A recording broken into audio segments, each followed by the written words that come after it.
张家村。我打死你个贱人！我看你偷吃！今日我不打死你，你就是新人！打我娘！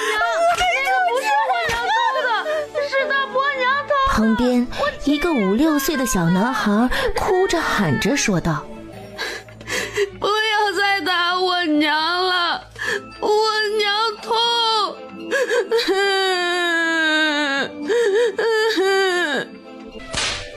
听着那藤条落在身上乒乒的响声，就知道有多疼了。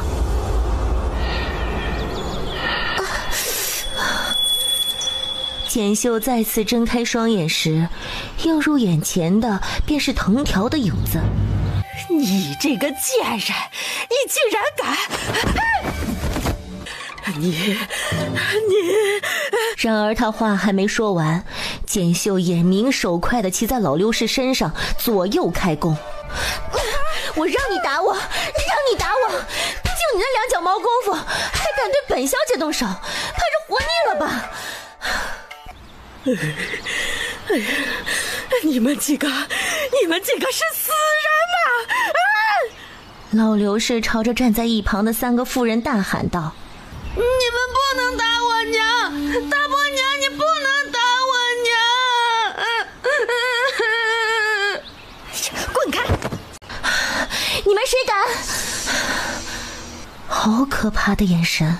什么时候起，这简秀的眼神变得如此可怕了？你这个死贱人，竟然还敢还手！看我今日不打死！你也知道疼，这才哪儿到哪儿啊！今日本小姐不过是让你还上点利息而已。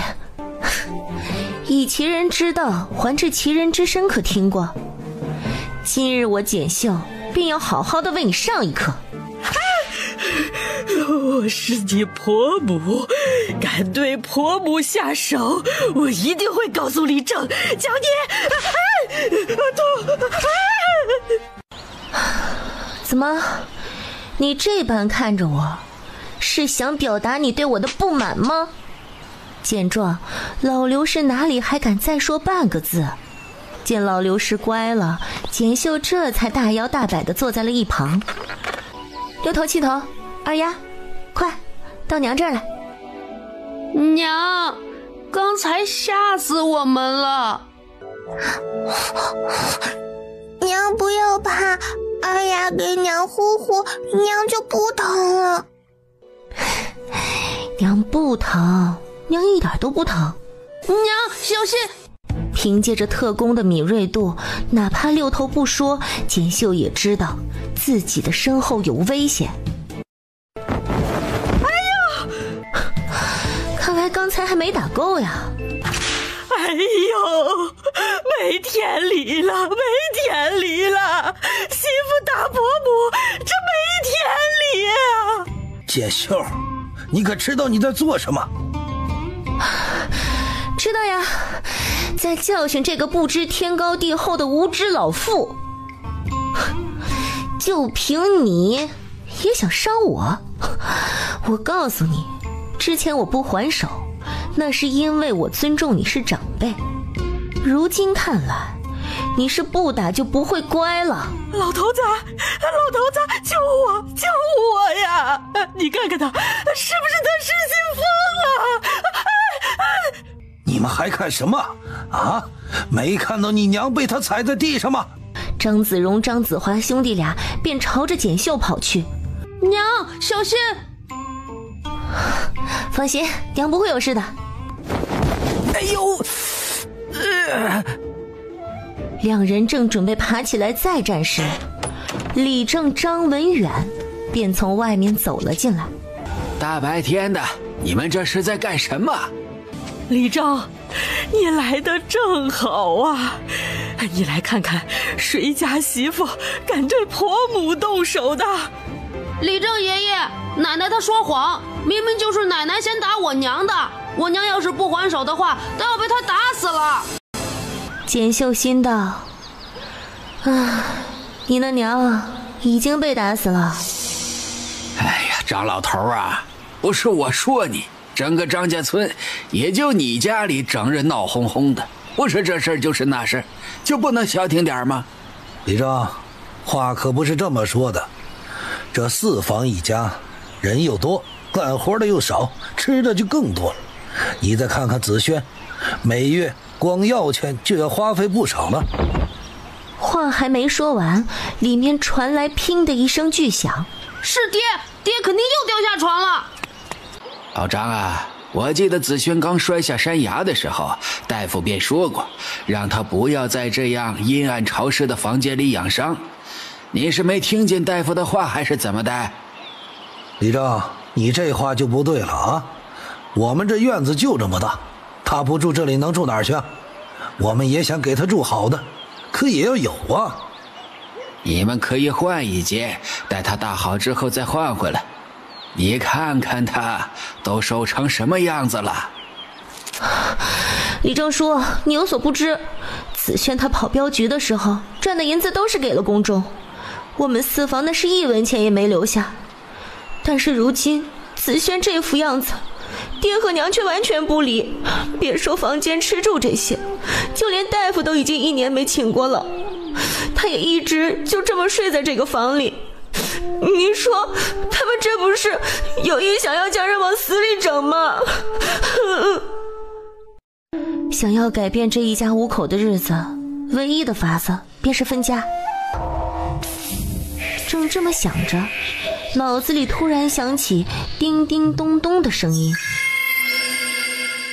主人，我是可可，恭喜你的系统开启成功。什么系统？这突如其来的开口，众人目光顿时扫向了他。见状，简秀立刻收住了口。主人，你可以用意识来与我对话，不用开口的。那你告诉我，我这系统有什么东西啊？这系统说白了就是一个超市，里面应有尽有。当真？那你可有药可以治好张子轩？当然有啦。有？那还等什么？赶紧将药水给我呀！现在还给不了呢。给不了？什么意思啊？不是，是因为系统没有升级，这系统刚刚下来，不升级的话也没什么用。那要怎么升级呢？具体怎么升级我也不清楚，我只知道你只要收录一些新鲜的花草植物、药材等等，反正只要是新鲜的东西，植物、动物或者是新奇古怪的东西，就都有积分给你。这些积分就是可以买东西了？可以这么说，积分可以换钱，有钱了就可以买超市里面的东西了。那我怎么知道哪些植物系统会收啊？这个你可以放心，如果你附近有的话，我都会提醒你去挖去找的。听完可可的解释之后，简秀当下便明白了过来。李正叔，我们四房的情况你也看到了，再这么下去，不止子轩没命，就是我们母子几个也会饿死在这儿的。那你想如何呀？分家，将我们四房分出去，我们四房单独过。分家？你可知道你在说什么？分家？你做梦！我告诉你，你想都不要想。开玩笑，如今整个家里的活计基本都是四房的人在做。这家分出去可不是那么容易的，你几个孩子还小，在这里好歹还有一口吃的，这分出去了，你妇道人家带着几个小孩子，子轩那里又那样，这辈子恐怕……李正叔，这家不分，我们迟早得死。分了，我们还有一线希望可以活下去啊！你当真要分？分，我非常确定，一定分。不可能，不能分，分不分家可由不得你说了算。父母长辈在，我们都没有点头同意，岂有分家一说？我不只要让老刘氏同意分家，还要让他主动开口提出来。他不是不同意吗？那么我就要让他悔不当初。李正叔，不必为难，这家不分也成，那就凑合过吧。简秀啊，你再好好想想，这家其实不分对你们也是好的。我知道的，谢谢李正叔。嘿，这人呀，还真得是教训教训才懂事儿。可不是啊，这打也打了，我还以为他多了不起呢，这不还不是乖乖的去厨房做饭了？你这死丫头，今日我非卖了你不可！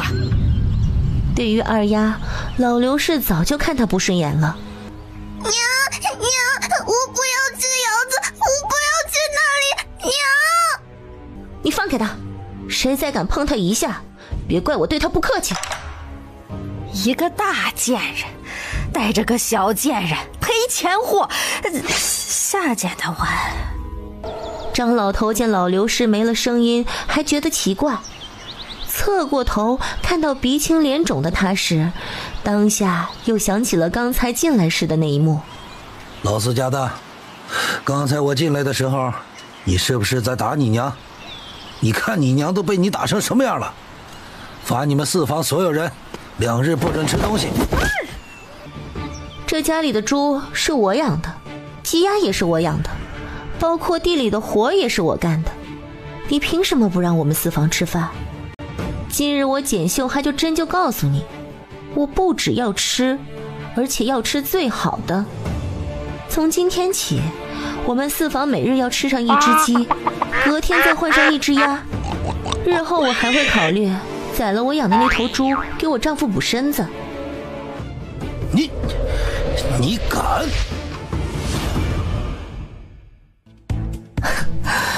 你看我敢不敢？咔嚓，母鸡就这么见阎王去了。你这个天杀的，家中就2只下蛋的母鸡，你竟然敢！你等着，看我不打死！哎呦！你们还看什么？没看到他在发疯吗？3个大男人齐刷刷的就倒在了地下。你们有什么事都冲我来，别欺负秀儿，冲我来，有什么都冲我来啊！里面的张子轩不停地喊道：爹，你放心，这次娘没有被欺负，她可厉害了。听到这话的张子轩并没有松口气，反倒更加担心起来。他自己的娘他是了解的，又岂会如此善罢甘休呢？简秀，你信不信我一刀砍死他？这话一出，简秀还真的停顿了下来。我告诉你，简秀，在这个家中还轮不到你撒泼打野。我数3下，如果你还不放下他的话，后果自负。放？你怕不是做梦吧？今日我教训不了你，还能教训不了这小畜生不成？你不会以为你这么说2句就会害怕了吧？1、2，我只问你，放还是不放？简秀再次开口，面无表情地问道：娘，我怕。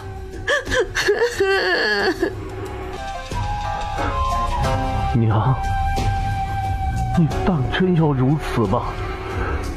刘头再怎么样，那也是你的亲孙子呀，你就忍心这般对他吗？哼，孙子，我呸！不过就是一个小贱种，他不过就是……说到这里，老刘氏像又想起了什么似的。你不会以为你今日对我下手一试，我会这么轻易的饶了你吧？啊！整个人扑腾一声跪了下来。我说过，我数3声就是3声，机会呢我也给过你了，只是很可惜你没有珍惜而已。六头不哭，娘在这儿，以后都不会有人欺负你们了。你们先坐爹这儿，待会儿娘给你们熬粥喝，好不好？好。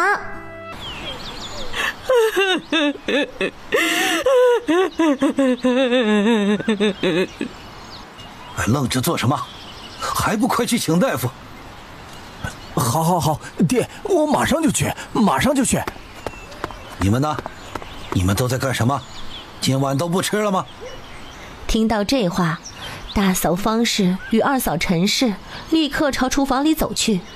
三婶婶，你要不要也在我们这里喝点白粥啊？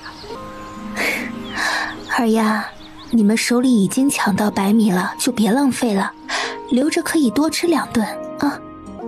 哎呀，你快擦擦，看你这浑身是伤，你今日这般顶撞娘，待她回过神来，只怕你的日子会过得更难了。三嫂不用担心我，我既然敢这么做，从来不担心她会怎么样。你说明日娘会如何教训那小贱蹄子？还能怎么教训？还不是往死里打。哎，这打归打，可不能打得动弹不了，要不然呀，这活计还得要我们来做。哎呀，这你就放心好了，哪一次打完活计不是他自己做，他就是下不来床了，娘也能将他打下床来干活的。想在娘的眼皮子底下偷懒，哪是那么容易的？本来今日这事就不是我们该做的，那贱人不做了，还得让我们受苦。放心吧，也就今晚。一觉醒来之后，我猜呀，他就会后悔今日这般对娘了。大夫啊，你看一下他的下巴。好，这就是脱臼了，接上去就成了。只是婶子可能得忍一下。不，20文。婶子，你看这是你给还是张叔给啊？你怎么不去抢呢？啊，这么按2下就要20文钱。婶子，这上门就得要5个铜板了，更何况你这还得开点药调养2日呢。开药？我这不是好了吗？还开什么药？那婶子不开药也行，就是恢复的慢点，给12文就成了。还要12文？最终张大夫只收到了10文钱，便头也不回地离开了院子。小贱蹄子，今日是不是吃错药了？如此凶猛！行了，今日就先这样吧，有什么事儿明日再说。不行也得行了，今日就让他们4房先得意一晚，明日我定要让他皮开肉绽。娘，好浓稠呀！我已经闻到一股饭香味儿了。几人的肚子不知道是不是闻到了饭香味儿，都同时响了起来。这一次娘放的米多水少，保管大家今日能填饱肚子。准备好碗，简秀第一时间便给张子轩那里端了一碗过去。秀儿，我不饿，你们先吃吧。你吃吧，刚才我放了很多下去，只有多不会少，以后呀，我都不会饿到你们的。简秀朝着张子轩坚定地说道。秀儿，我是不是拖累了你们呀？你拖累我们什么了？如果你真的觉得拖累的话，那就坚强一点，努力让自己站起来。当年大夫不也说了，还是有机会的。我知道，我也一直都在努力，只是我这身子一点反应都没有。慢慢来，有我在，一切都会好起来的。哎，你从小就在张家村长大吗？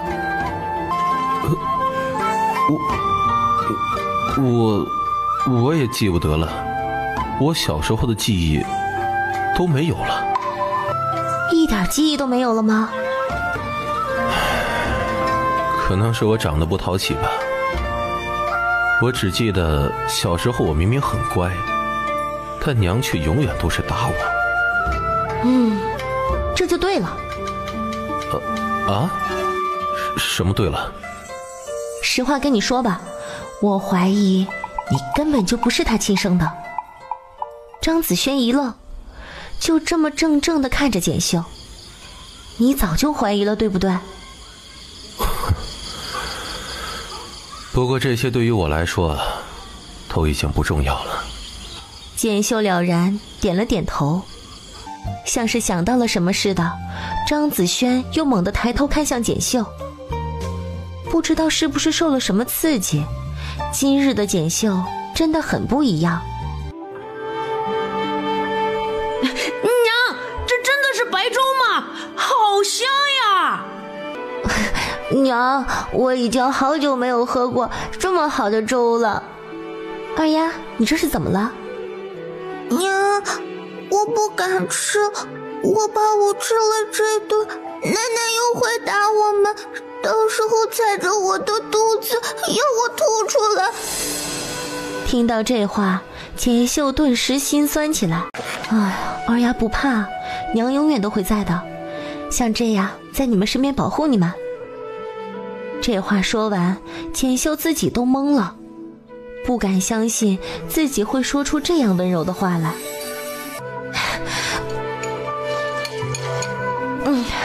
怎么样？你们都吃饱了吗？饱了饱了，我从来就没试过吃的这么饱的。那明日娘将那只老母鸡炖了给你们补身子。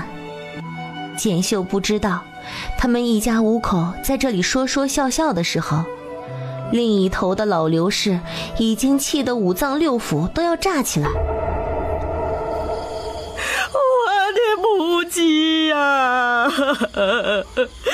家中就这么2只母鸡下蛋，我还指望着这鸡能多下一些，好留着给我大孙子书院回来吃呢。张老头也气，他没想到一向乖巧胆小的四儿媳妇会突然变得这么彪悍。老头子，你快看看啊！我就这么一点精米，被他那个贱人给拿走了，这可是我留给我大孙子的呀！你个死贱人，你怎么不让开！老头子，你看看，他这像什么样？你说他这像什么样？张老头气得不行，但是却无可奈何。你给我放下，那是我的母鸡。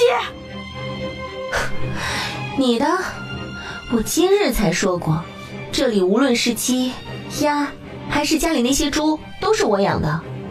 我是不是也说过，这些东西我要吃完才罢休？我这个人呢，向来都是说到做到。如今呀，你就算是想将我们4房分出去，我也不愿意了。知道为什么吗？我为什么？那还用说，因为这些鸡鸭猪都还没吃完呢。老头子，他这说的什么话啊？他这话是什么意思？什么叫吃完我的鸡鸭猪？老刘是被简秀这话说的一愣一愣的，更是吓得面色铁青。娘，我也想吃肉了。哼，我自己还想吃呢。娘，好香呀！这鸡我们真的可以吃吗？都是你们的。一会儿啊，娘给你们拔个大鸡腿。我不喜欢吃鸡腿。我也不喜欢吃，给妹妹跟爹吃吧。娘，这鸡翅你吃吧，我喝那个汤就行了。你吃吧，娘不喜欢吃这些。说罢，又将剩下的那块鸡翅放进了张子轩的碗中，给他端了过去。第二天一大早，简秀又朝着院子里走去。你还想要干嘛？死贱人！今日你若是动了这鸭，我定不饶你！哼，我不只要吃这鸭子，看到那猪了没？我连那猪都不会放过。听到这话，张老头再也坐不住了。这些鸡鸭家里都是留着下蛋的，你若是再杀一只，就别怪我对你不客气。我叫你放手，放手你没听到？昨天教训你们的事情，你们这么快就忘了？还是说你们觉得我还是之前那个傻简秀，被你们打了还不还手？我告诉你们，我早就不是了。我敢保证，你们这里人谁敢动我一下，我定会10倍奉还。不信的话可以试试。拎着手里的鸭子，简秀再次瞟了张老头一眼，这才施施然地朝着他们的暗房里走去。老头子，你说这可如何是好呀？简秀猜测他们应该很快就受不了了，明天他要将那头猪给杀了。可，在的，主人。积分好累积吗？主人，这个很难说的哟。如果是系统极为稀缺的植物或者是动物，那能换到的积分自然就多了。看来我要尽快进一趟深山才行。是的哦，主人，你现在的积分还是0分呢。兑换的积分越多，这系统便会继续升级，到时候可能会有意想不到的意外呢。升级？这系统还会升级啊？对呀，只是升级后会是什么样子，我也不知道，因为我自己也没遇见过。听到这话，简秀顿时陷入了沉思。六头，你在这里开着火，娘出去一下。好，娘，你小心一点。贱人，我告诉你，你可别又耍什么花样。你若是……然而话还没说完，就看到简秀直接朝着猪圈走去。你今日要是敢动这猪一下，我定不会饶你。哦，那你要如何不饶我？我，那里有一根棍子，你捡起来就行了。怎么，不捡啊？那我可就不客气了。你敢？你就站在那里看着，看我敢不敢？你们还站着做什么？还不拦着他！弟妹呀，你这么下去也不是个办法。这猪如今宰了实在可惜，这到了年底起码得有200-300吧。何况如今正是长得快的时候呀。老三，你这一个贱人，废话那么多做什么？大哥、二哥，你们不要冲动。四弟妹她也是不自量力。你还要上吗？不敢上的话，就退到一旁。我要杀猪了。这就对了，省得我再出手，受伤了又要花几10个铜钱请大夫，那又何必呢？反了，你这是要反了！子父，快去找李正。此时的张老头已经意识到了一个问题，那就是这个家必须分。我同意分家，我同意分。迟了。猪连痛苦声都没有发出，便一命呜呼了。我的猪啊！你这个天杀的！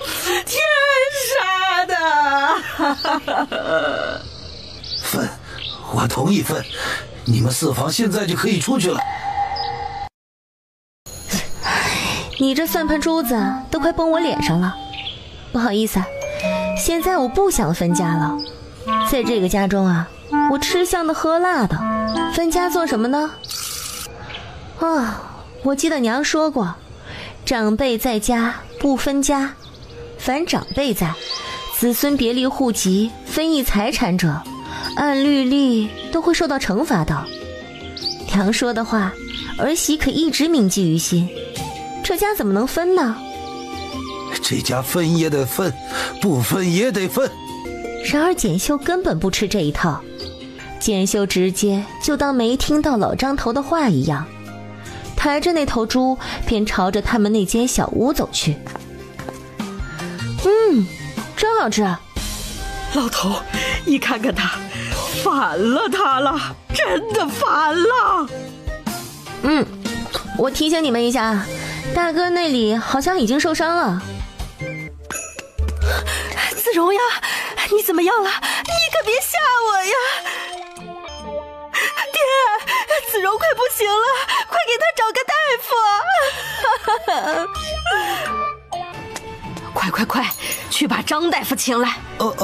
我现在就去。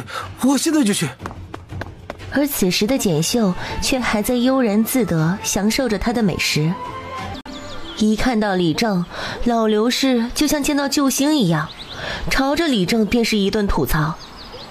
子轩媳妇儿，你娘说的可是真的？是真的。你这是为何呀？李正说，你看看我那3个孩子，再看看大嫂、二嫂、三嫂家的几个，我家的骨瘦如柴，他们呢？还有子轩呢，大夫早就说了，他要好好补身子，这要是再不补，后果我就不敢想了。你这个爱剪刀的，你将我正在长瓢肉的猪杀了，就只为你家那死残废的身子，你怎么不上天呀？李正，你瞧瞧，当着你们的面都能这么说，你想想，你不在这儿的时候，我们四房过的是什么日子？张老头啊，张老头，往日我是知道你偏心你前面3个儿子，但这子轩也是我看着长大的一个孩子，从小到大都乖巧懂事，就是长大之后明知道走标危险，依旧冒着生命危险为这个家赚银钱。可你看看你都做了些什么，你呀还真是老糊涂啊。然而李正这话刚说完，一旁的张大夫便又急急忙忙地走到了张老头的面前。我看子荣这应该是伤到里边了，我这也没什么别的法子，你们呀还是尽快带他去县城里边另找大夫吧。什么？要去县城？娘，我这子荣这情况，怎么回事？李正，你看看子荣啊，刚才张大夫的话你也听到了，我好好的一个儿子就被伤成这样，你说这可如何是好呀？你是说子荣是子轩媳妇伤的？可不是，这事儿我可没冤枉他，众人也都看到了的。子轩媳妇儿，你婆母说的可是事实？是我做的。这是什么情况？李正，那把锄头是大哥二哥准备拿来对付我的，你说我要是不还手，可能现在都去见阎王了。你就是这么容忍你儿子对子轩媳妇儿下手了？算了，你们老张家的事情我也管不了了。原本我还想着，如果真的想要分家，我倒是可以给你们主持公道。如今看来，你是半点也不值得同情啊！不能够呀，李正，你没看到吗？那个贱人将我整头猪就这么宰了，这还有没有天理呀？但这只也是子轩媳妇养的，不是吗？我不管，反正这家今日是分也得分，不分也得分。你，老张，你来说说，你是不是也是这样的意思？这分家呀，确实是老四家先提出来的，我们也没有强迫他们。这2日，简秀不止将自己的婆母打得浑身是伤，更是伤了老大，还有家里的这些鸡鸭猪都被弄得一团糟。你说，这样的儿媳妇，我张大山敢要吗？儿媳妇你不要，那子轩呢？那孩子可是你自己的孩子，你还能不要不成？子轩，他好意思吗？他媳妇儿对婆母动手的时候，他连声都不吭一句。爹，既然你都这么说了，我简秀也不是那种厚脸皮的人，只要你们将村后那片地给我，我们四房人以后不会纠缠你们老张家，哪怕我们死在那里，也和你们无关。简秀一副赌气的样子说道，实则心里已经乐开了花。空口无凭。老张啊，你这是想要与你们家四房断亲呢？李正啊，这可不是我想不想的问题，而是这四房确实是寒了我们这一家老小的心呢。对，断亲，一定要断亲！我倒要看看这个小贱人日后可怎么过。爹，你如果执意要断亲，那便断吧，只要你愿意将那片地给我们四房就行。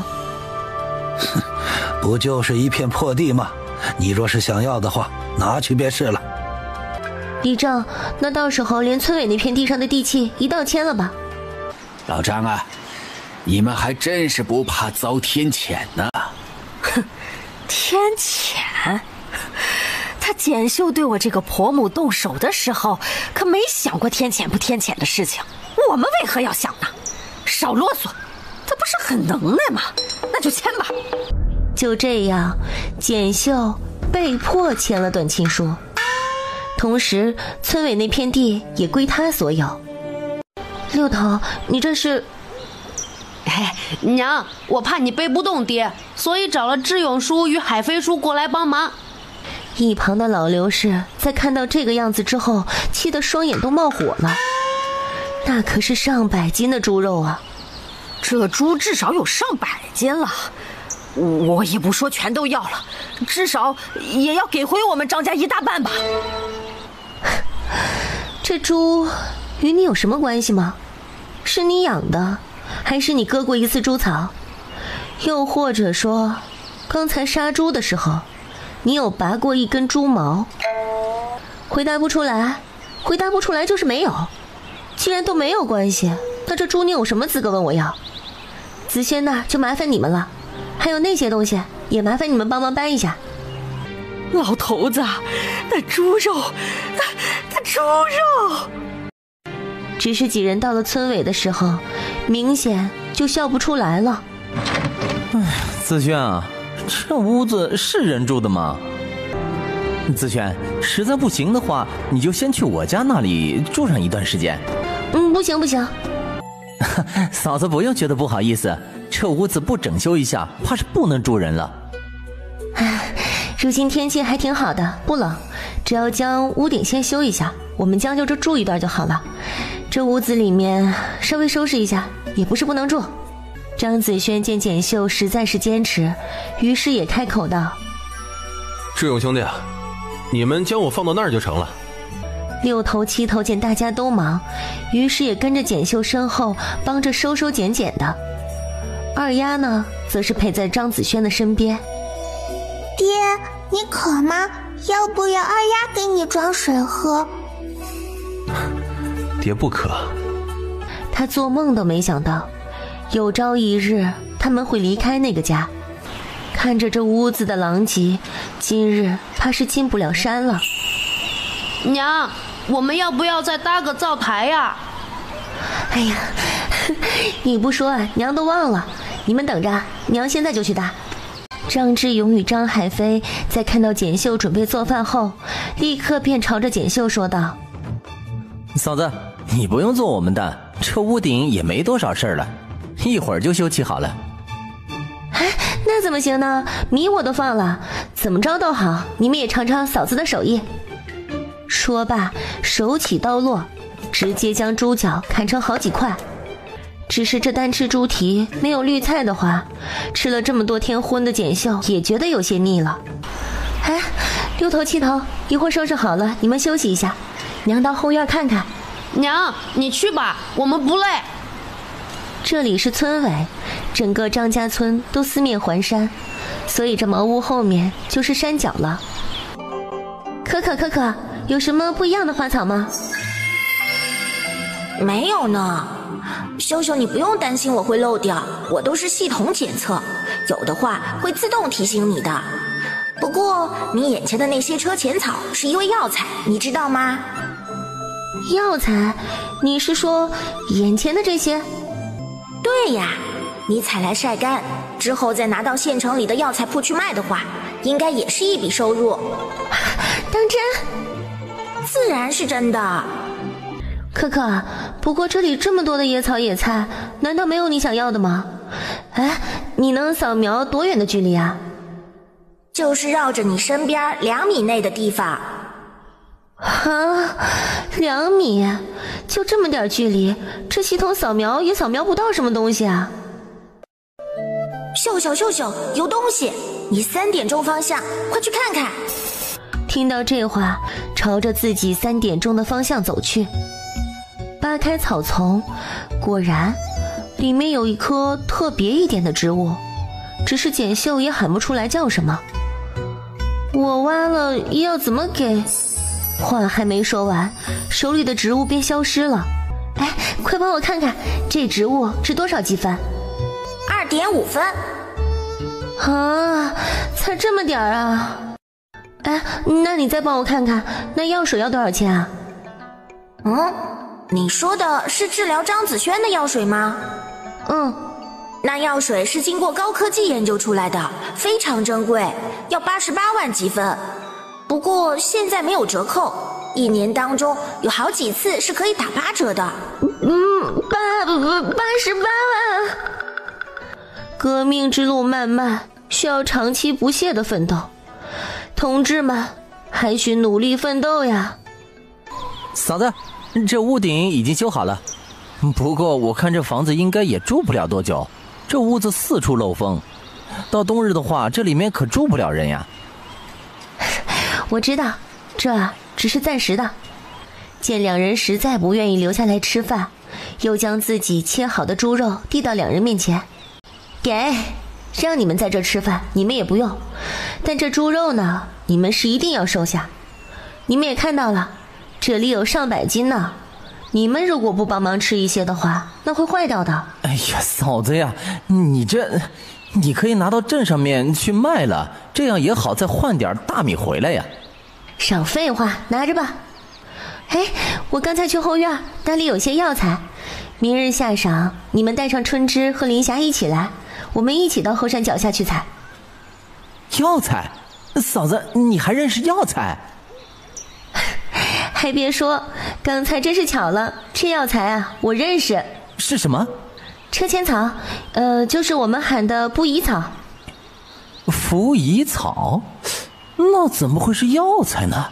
如果真的是药材的话，早就被人采完了，哪里还能轮得到咱呀？我刚拔了一株，要不你明天拿到县城的药铺问一下，你就知道了。好，我明日去县城的时候顺便问一下。如果药材铺真收的话，那就让春枝和林霞一起过来帮忙。我刚看了一下，后山那里啊，遍地都是。听到这话，2人也只好无奈地摇了摇头，嘴里应着好，实则心里是没抱希望的。子轩呀，这猪肉太多了，你嫂子呀，既然都给你们了，那你们就带回去吃就是了。再说了，这猪肉也不是我们自己的，你们也知道，那是老张家的，不吃白不吃不是？张子轩这么一说，2人只好提着猪肉回家了。娘，你手里的这个草可以吃吗？可以呀，这个叫蕨菜，很好吃的。很快，1盘蕨菜就出锅了。娘，好香呀！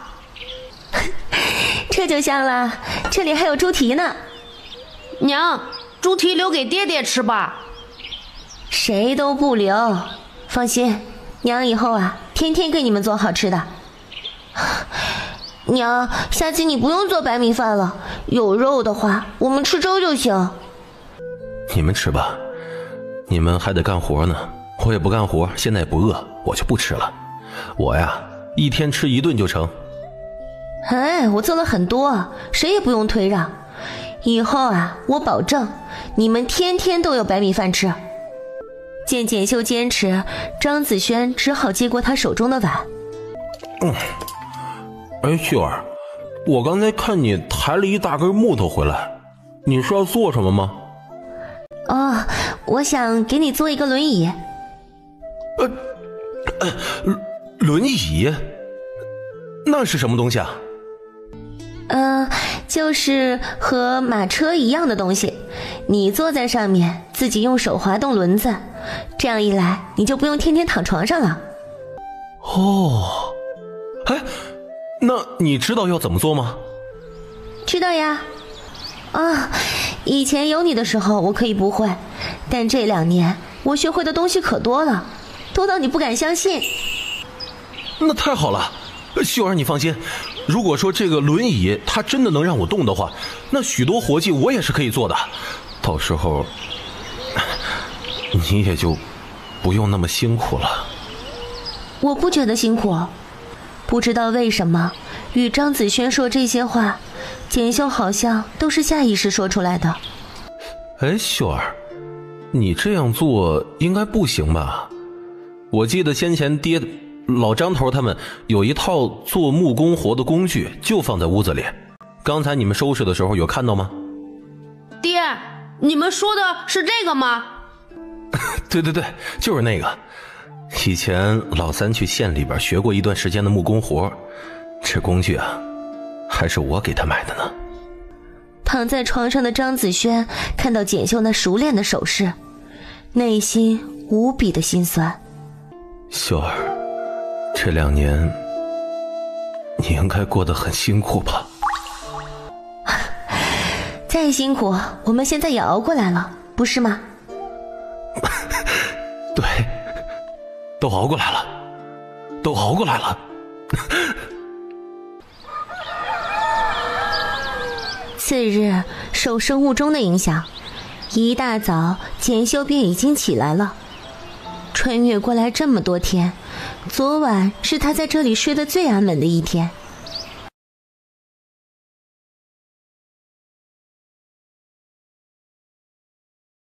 走进屋内，简秀发现张子轩已经醒了。既然醒了，那出来试一下轮椅啊。坐好了。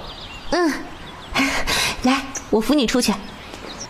直到坐到轮椅上，张子轩这才感觉到自己眼前好像真的有了光明。怎么样，还满意吧？满意，太满意了。秀儿你看。说这话的时候，张子轩还顺手就滑动了一下轮椅。我真的可以走。秀儿你看，动了，我真的能动了。太好了，有了这个轮椅我也可以帮忙干活了。秀儿，你先前不是说要去采车前草吗？你们去采了之后，我就在家中洗和晒。这洗和晒是可以，主要是水不方便。我想通一条管子进我们院子，这样的话就不用再绕一圈到后院那儿去打水了。管子？这儿离后院那儿有多远啊？说远不远，说近也不近。要不我推你去看看，顺便试试这轮椅。成，不用你推，我自己也可以。待2人走到后院的时候，张子轩当下便有了主意。看着距离也不是很远，咱们这样走的话是绕一个圈儿，但如果你想要搭管子的话，那就直接从这儿搭过去，很近的。你的意思是？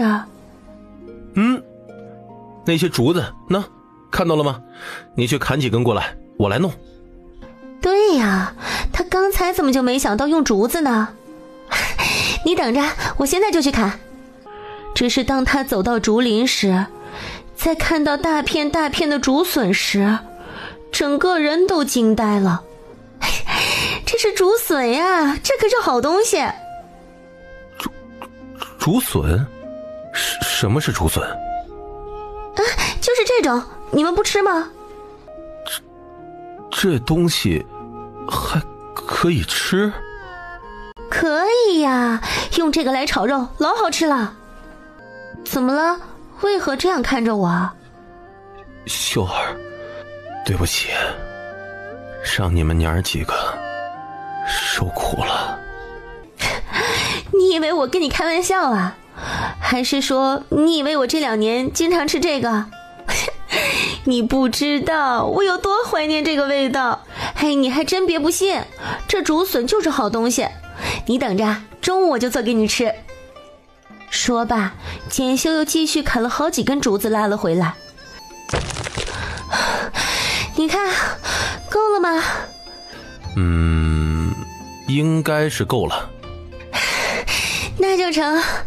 那片竹林都是竹笋，我去拔回来啊。吃不完的话，我们可以制成笋干。如此一来，冬天就不怕没吃的了。那你小心点啊。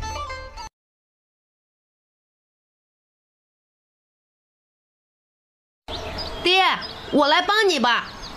醒了，饿不饿？饿的话，你们就去做点米粥喝。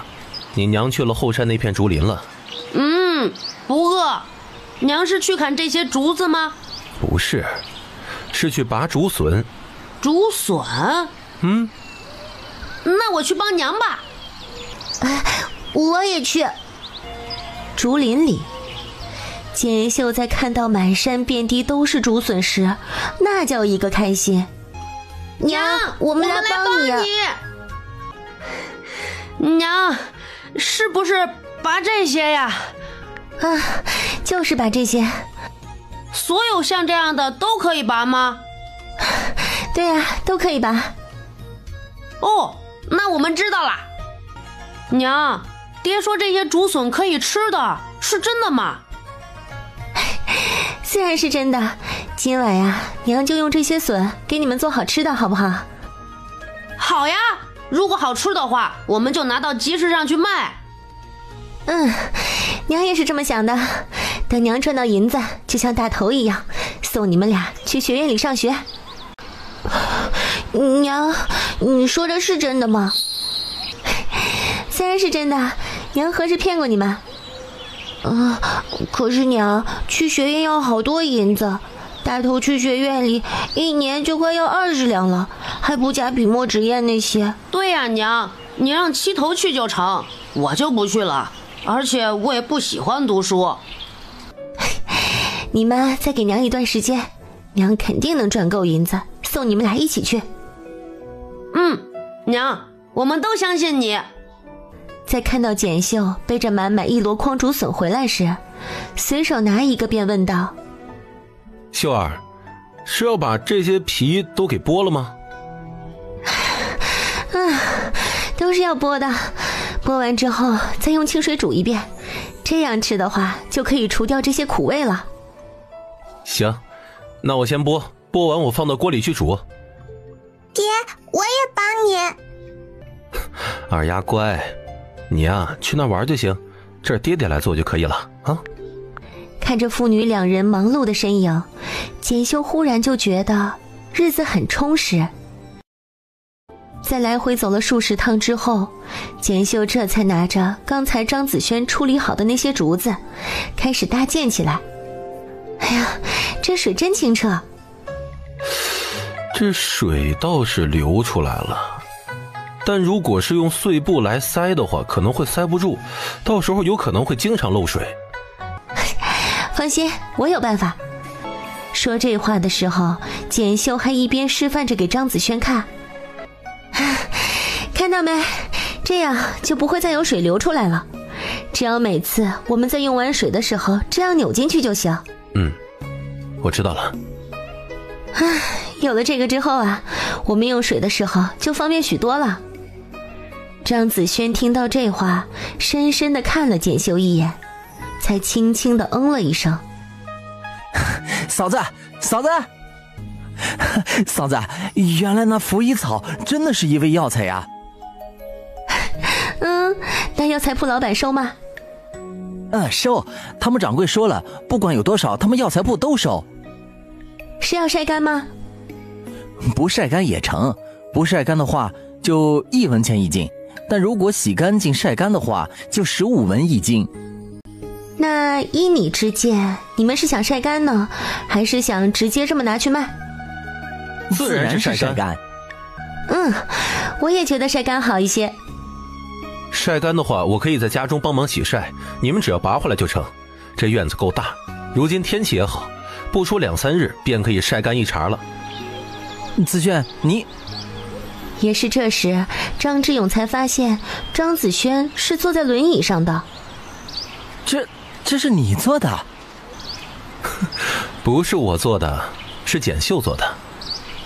嫂子，你是怎么想到这种东西的？我见过牛车，这才想到要坐轮椅的。其实在老宅的时候我就想做，只是你知道，当时连填饱肚子都难，哪有精力来想这些事儿啊？也是。现在好了，子轩也能帮忙做些事情了。子轩，你这是做什么？简秀说这些竹笋可以吃，这不，他们抬回来，我就将这皮给剥了。可以吃吗？这东西如果真的可以吃的话，哪里还轮得到我们呀？我相信简秀，他说可以吃，那就肯定可以吃。挚友，如果你确定药材铺会收的话，那下午就让春枝和海飞他们夫妻俩一道过来收，收好了之后在这个院子里洗就成。在这里多不方便呀，全部都抬到村中央的那条河里洗，不就完事了吗？那怎么行？如此一来，不是全村人都知道了？哦，对，你不说我还真的忘记了，就在你们院子里洗，正好你们住在这村尾，平日里没什么人来，倒也不用担心被发现。只是这水，不过这水你们也不用担心，我与海飞也会来帮忙，到时候我们抬水进来。水的事儿你就不用操心了，我们只需要去采就行。今日他们夫妻俩给张志勇的冲击实在太大了，一时间他还真的缓不过来劲儿。志勇，你吃过饭了吗？没有吃的话，在嫂子这儿吃吧。你不是说这竹笋不能吃吗？今天我就烧这个竹笋给你尝尝。不用，我回去吃就好。我就是来跟你们说一声，一会儿我就带着春枝还有海飞他们一并过来。见张志勇确实不想留下来，简修也不为难他。这竹笋好吃，以前我就吃过，你拿回去用清水再泡上1天，那个苦味啊就会除掉，味道更好。听嫂子的，拿回去尝一下。那就先谢过嫂子了。去吧，下晌早点过来啊。怎么样，是不是很好吃？好吃，真的好好吃，我从来就没有吃过这么好吃的菜。六哥，一会儿吃完饭我们再去多拔一些回来，娘说了，这些晒干之后可以放2-3年呢。去，肯定去，到时我们还可以拿到集市上去卖呢。一会儿你们只管去拔就是了，我在家中将这些竹笋用清水煮成，到时候再拿去集市那边卖，好换些大米回来。我也打算做一些菜，直接拿到酒楼里，这样啊就不用浪费时间去集市里站1天了。对呀，我怎么没想到呢？想到什么？直接将这些竹笋卖到酒楼里去啊。你这是有什么想法吗？月香楼你知道吗？听说过。月香楼的吴掌柜跟我有一些交情。当真？自然是真的。那太好了，这样一来我们离目标又前进了一步。目标？秀儿，你的目标是什么呀？自然是6头和7头，我想赚够银子之后送他们去学院上学。去学院？我也知道，我这么说你可能觉得我信口开河了，但是我要告诉你，我并不是随口说说的，我是认真的。我知道你是认真的，但你知道要送一个孩子去学院需要多少银子吗？银子的事情你不用担心，我来想办法。秀儿，我不想你这么累，更不想你活得那么大的压力，我希望你也能够轻松一点，你明白吗？就拿大头来说吧，整个老宅都指着他一个人在书院里读书，可哪怕是这样都会觉得有点吃力，更何况是咱们这样的情况呢？你这是不相信我呀？不相信也没关系，我会证明给你看的。吃过饭之后，简修这才拿起昨日带出来的猪下水开始收拾起来。秀儿，这猪下水还是不要了吧？不要，这可是好东西。那东西味道重，煮的话也是浪费油盐。哎呀，那是因为你们不会做。你等着，我做出来之后，保证你们吃完流连忘返。剑秀，还真没想到你还知道这拂衣草是药材，要不是你发现呀，我们还真就错过了这大把的富贵呢。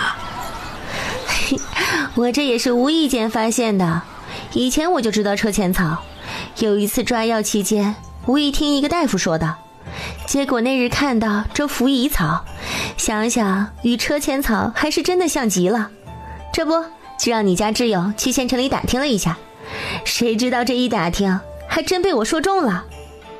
嘿，看来呀，离开了老张家，你这运气也慢慢的来了。就是，要我说呀，这老张家就没一个是好东西。不得不说，这农村妇人干活手脚就是灵光。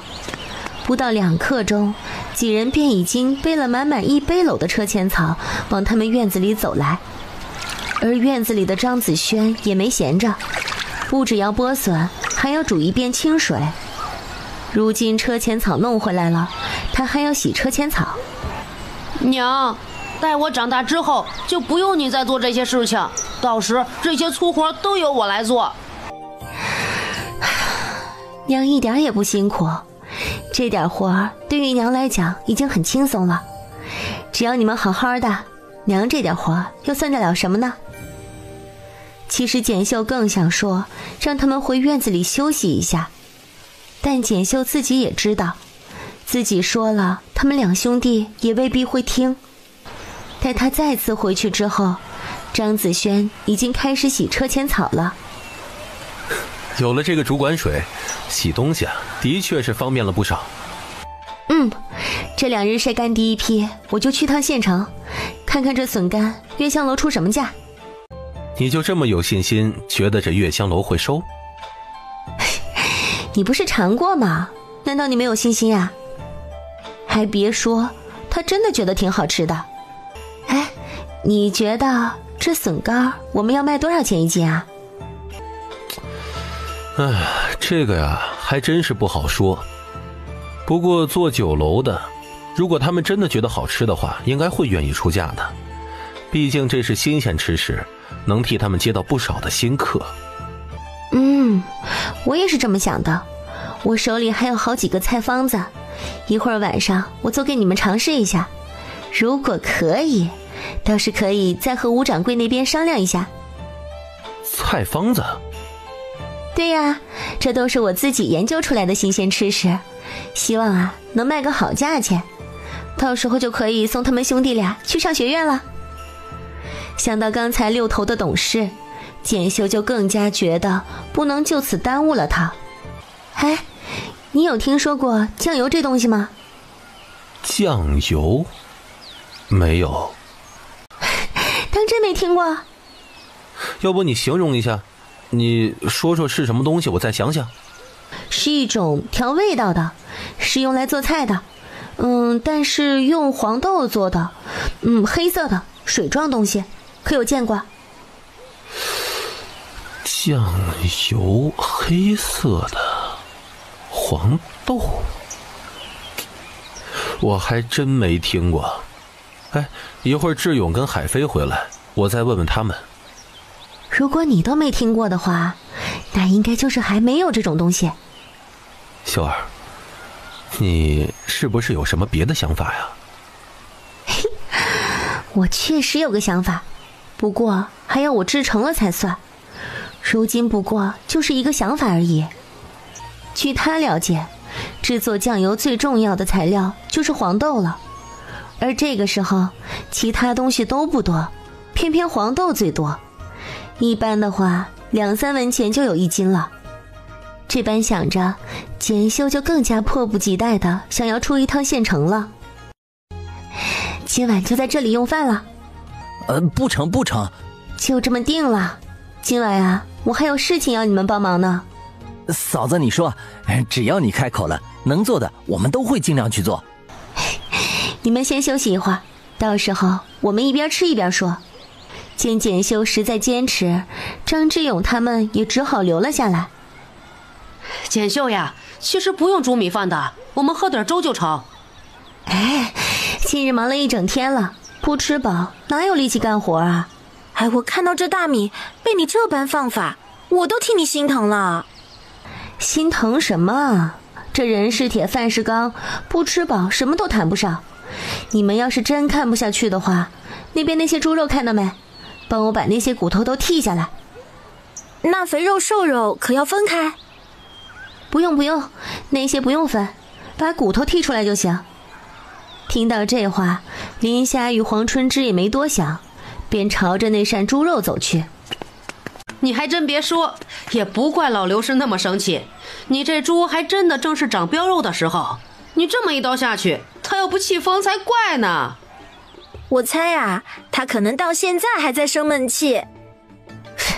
管他呢，他要想气就气吧，我可管不着。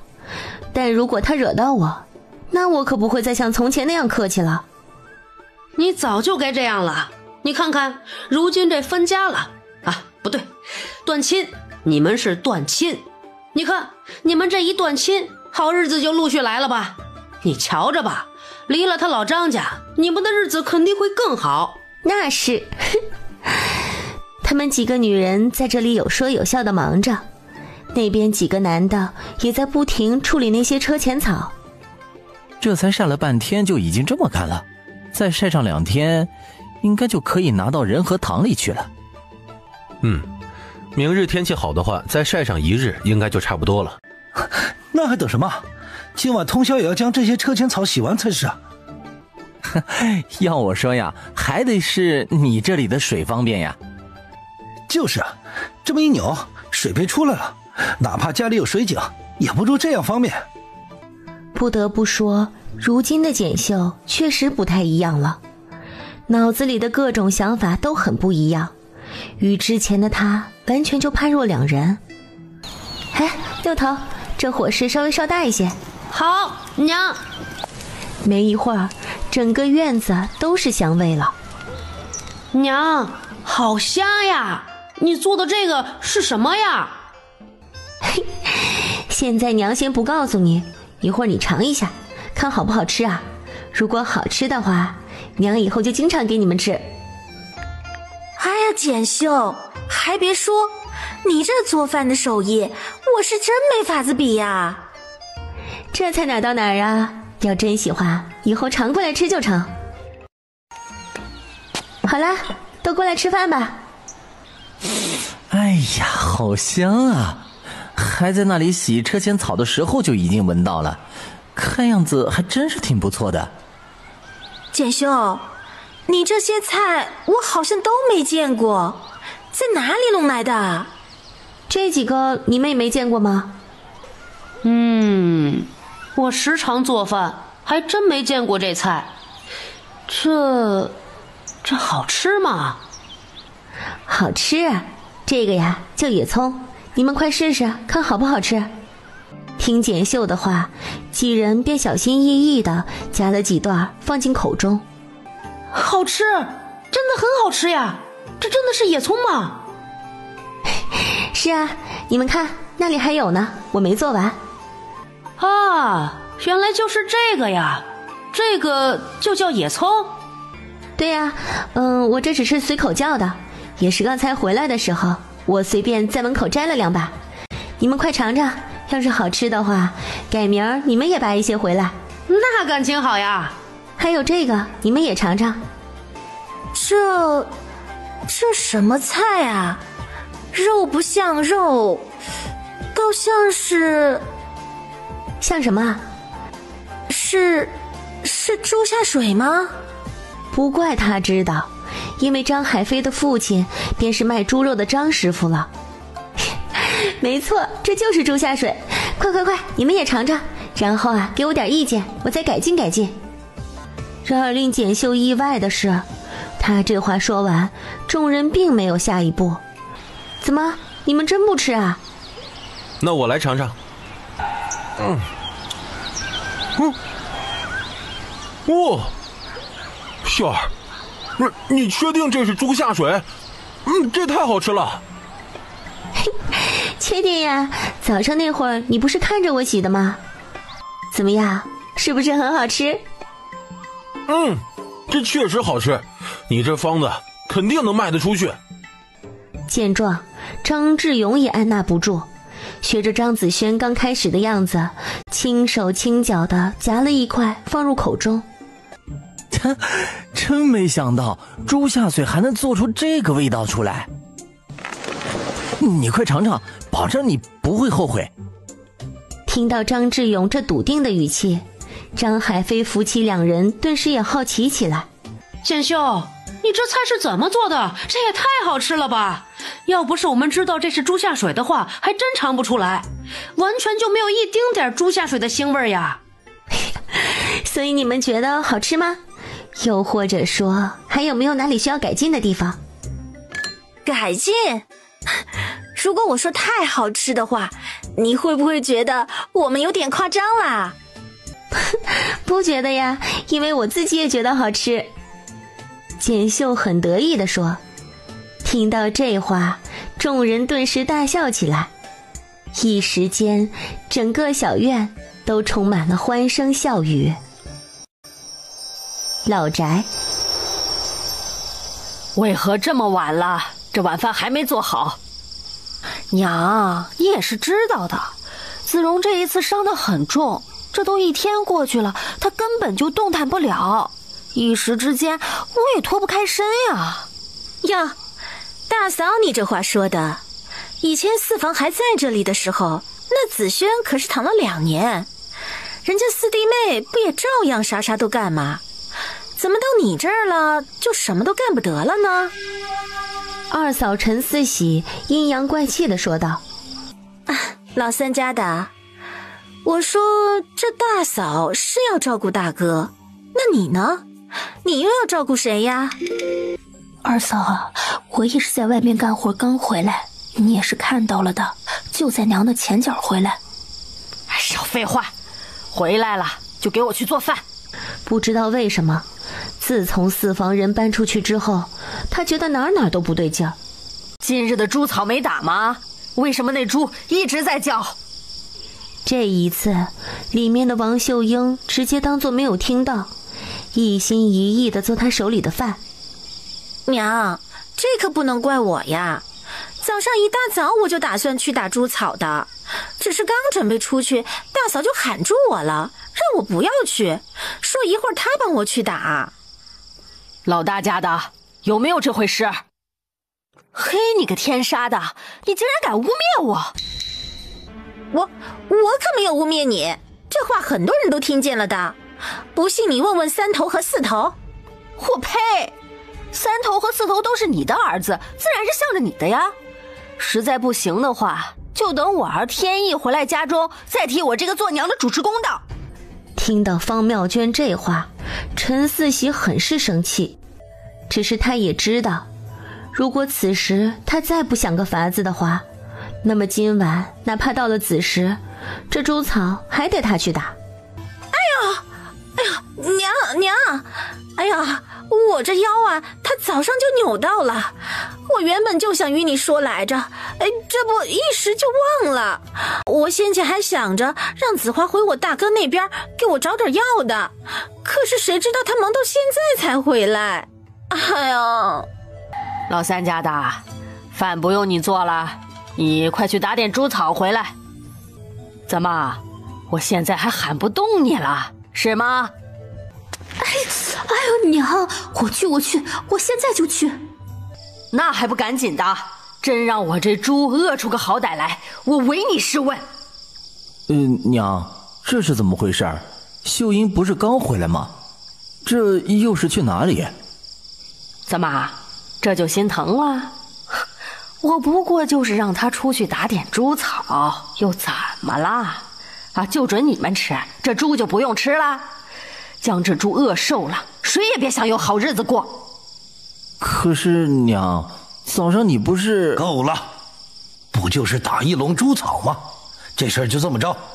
见自己的爹娘都这样，心疼妻子的张子富连忙追了出去。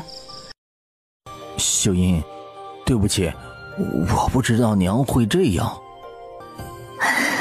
你没有对不起我，其实有时候我还挺羡慕四弟妹的。羡慕什么？羡慕他能够分家呀，不对，能够和他们断亲。你说我们也提一下分家可好？你疯了，你还真敢提啊？为什么不敢提？有手有脚的，只要爹娘那里给我们1、2亩地，还怕养活不了咱们一家4口了？再有，难道你没发现吗？自从四弟妹他们被分出去以后，原本属于4房的那些活计，如今基本上都落在我们3房头上了。本来这打猪草就是2房的事儿，你看看现在又是谁在打？4房这样尚且敢分出来单过了，我们3房个个都完好无缺的，还能活不下去不成？但是现在这种情况，爹娘那里未必就同意我们分出来。不管如何，是还是要试一下。你看看如今我们过的都是什么样的日子，有谁家这大半夜的被赶出来打猪草的？我知道，我来想想法子。如今只有1头猪，没一会，满满的1背篓猪草就打好了。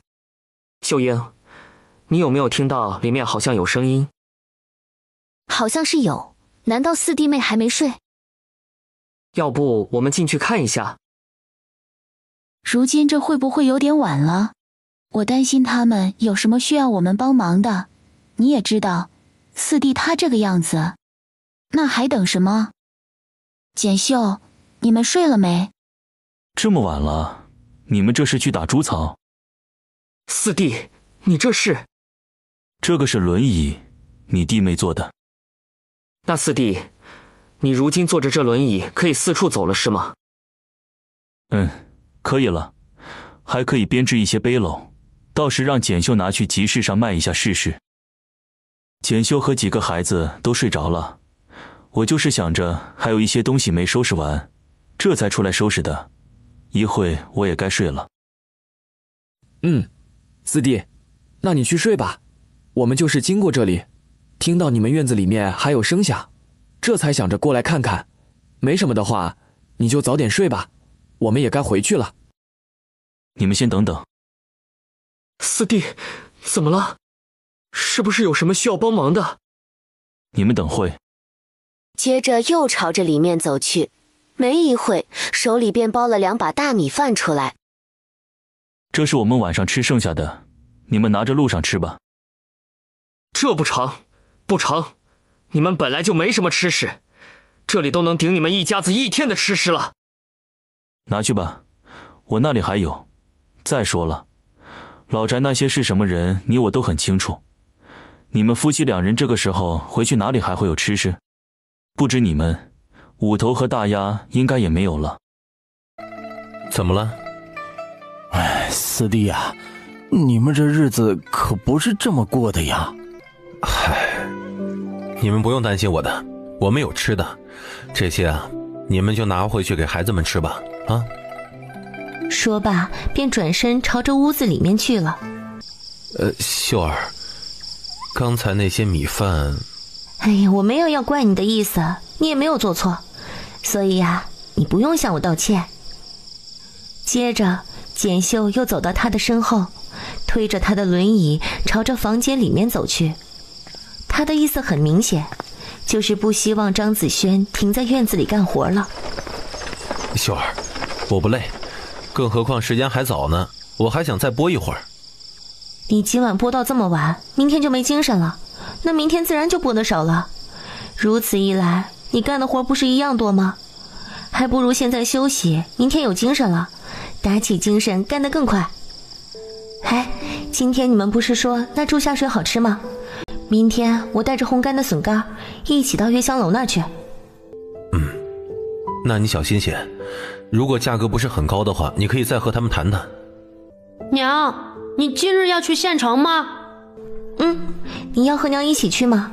不了，娘你去吧，我想去多挖一些竹笋。那你们去吧，娘啊早点回来，到时候给你们带好吃的。那些竹笋拔完之后，你们堆在一边就成，等娘回来再背回来，知道吗？知道，娘，你小心点儿。简秀轻轻地嗯了一声。看什么呢？哦，我想买几头猪仔回来养。好呀，娘，你去买呀，到时候我天天打猪草，保证将那些猪养得白白胖胖的。如果真的要养的话，待过几日，我们找志勇他们帮忙给搭一个猪圈。反正如今这块地方都是咱们的了，不是吗？对呀，我怎么没想到啊？那日分家，老刘氏可是将村委这片地的地契都给了他。简秀，快去！你志勇哥今日出的早一些，我让他在村中心那榕树下面等你呢。我现在就去啊！村中心，张志勇的牛车上已经有3、4个人了。简秀也没管别人的眼光，直接就坐了上去。坐好了，我们现在就出去了。简秀，听说你们4房从老张家分出来了，有没有这回事啊？哎呀，你说说你怎么这般冲动呢？你又不是不知道你家子轩那个样子。哎呀，那也是个可怜人。这是你们这分出来了，可要怎么过呀？你管得了人家怎么过？先过好自己的吧。哎呀，我这不是心疼简秀吗？一个女人带着3个半大点的孩子，那丈夫还什么忙都帮不上，这个……谁说我家子轩什么忙都帮不上啊？就你家子轩那个样子，他能做得了什么？不帮倒忙就已经很不错了。李婶子，你是不是忘了你丈夫前段时间出去找女人那事儿了？我家子轩下半身是瘫了，但是他对我一心一意啊。咱们这女人一辈子图什么呢？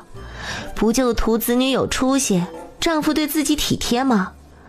你说这本来就穷得叮当响了，丈夫还出去偷人，这不是给自己找罪受吗？你说谁家男人去偷人呀？你别乱说，小心我乱说了吗？我这也是从村中心那儿听来的，村里的人不都知道吗？这事儿哪里还用我去说呀？李婶子算是体会到了那种气得咬牙切齿却无可奈何的心情。见达到了自己的目的，简秀又开始闭目养神了。只是这牛车实在颠簸，她就是想要睡一下都睡不安稳，感觉5脏6腑都移位了。好在这里距离县城半个时辰的路就到。张志勇知道简秀要去月香楼，直接就将牛车停在了月香楼的大门口。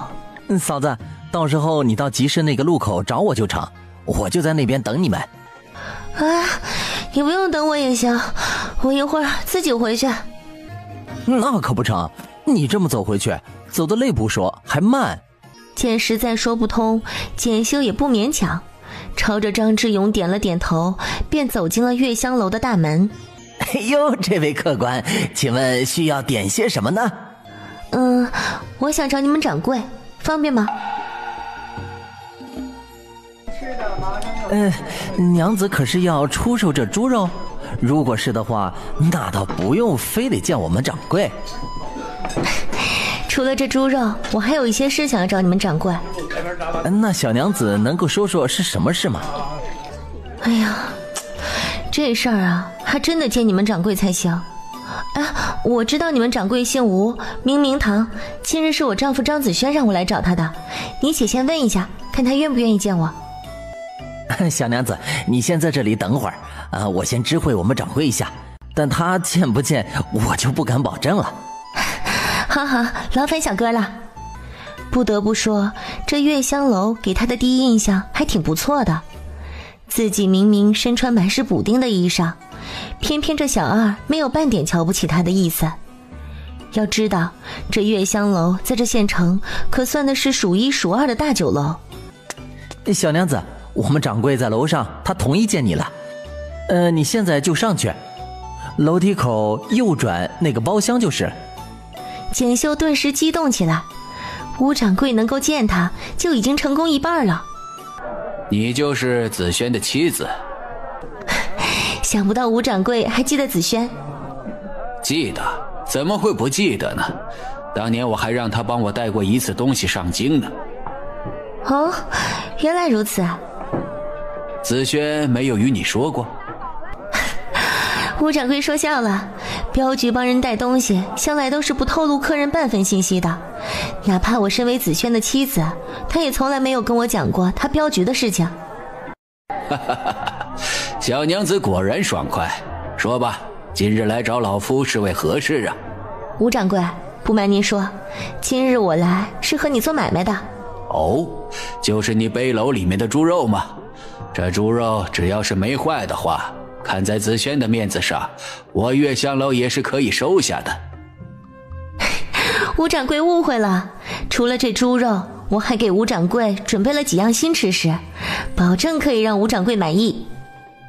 哦，小娘子如此有信心。今日能来这里，那自然是对我这道菜很有信心了。掌柜是否愿意给我一试？可以。小娘子这菜式要做多久啊？很快，不到1刻钟的时间。如此之快？自然。小娘子这次带来的菜式是什么？我先做出来，到时候吴掌柜尝尝，看吴掌柜能不能尝出来。成，小娘子现在就去做吧。接着，吴掌柜又喊来人带简秀去了后厨。不得不说，大酒楼就是大酒楼，里面的配料就是齐全，基本该有的都有了，就连生姜都有。这么想着，简秀又大大的拍了一块生姜。见状，秦小厨连忙走进来，怒意十足地问道：“哎，我说娘子，你拍这生姜作何呀？这生姜不是用来做配料的吗？”配料？你可真敢想啊！哎，你可知这生姜卖多少银钱一斤？多少啊？这怎么就不能用了呢？1两银子一斤呢！你觉得这生姜可能用来做配料吗？更何况我做后厨这么多年，就从来没听说过做菜要放生姜呢。哪儿打听来的偏方啊你？那这生姜不用来做配料，你们放后厨做什么？哎，这是我大哥用的，他身子虚，平日里用来泡水喝。我说你怎么这问都没问就用上了？那你们想怎么处理？你说说看，我要赔多少银子？哎呀，算了，不用你赔了。再说了，这生姜也只是裂了，不也还能泡水吗？而且我大哥到时候泡水也得拍开。哎，你还愣着干什么呀？你不是要做菜吗？还不赶紧呢？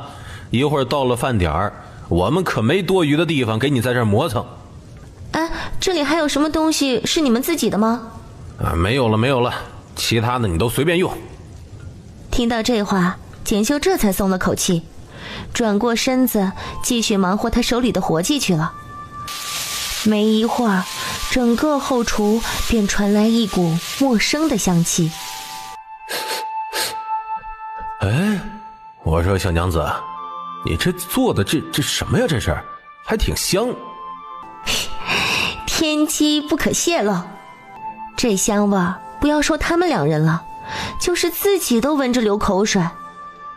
你这看上去像是荤食啊。确实是，一会儿做好了你们也尝尝，给点建议。说这话的功夫，一碟子猪大肠已经出锅了。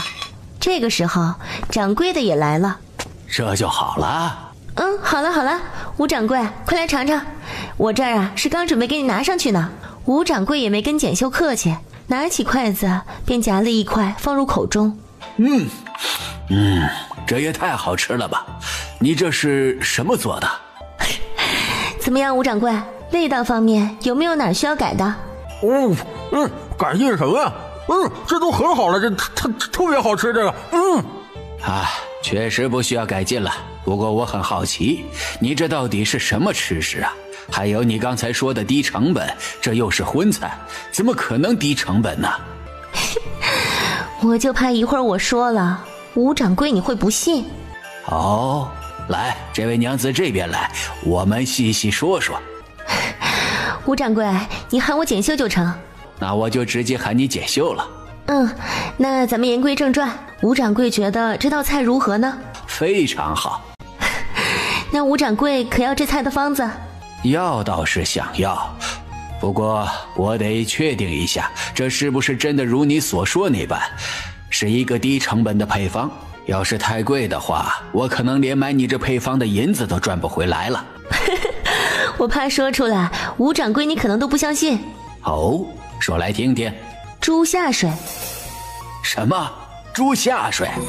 只是在问完之后，再想想刚才那股味道，顿时又释然了。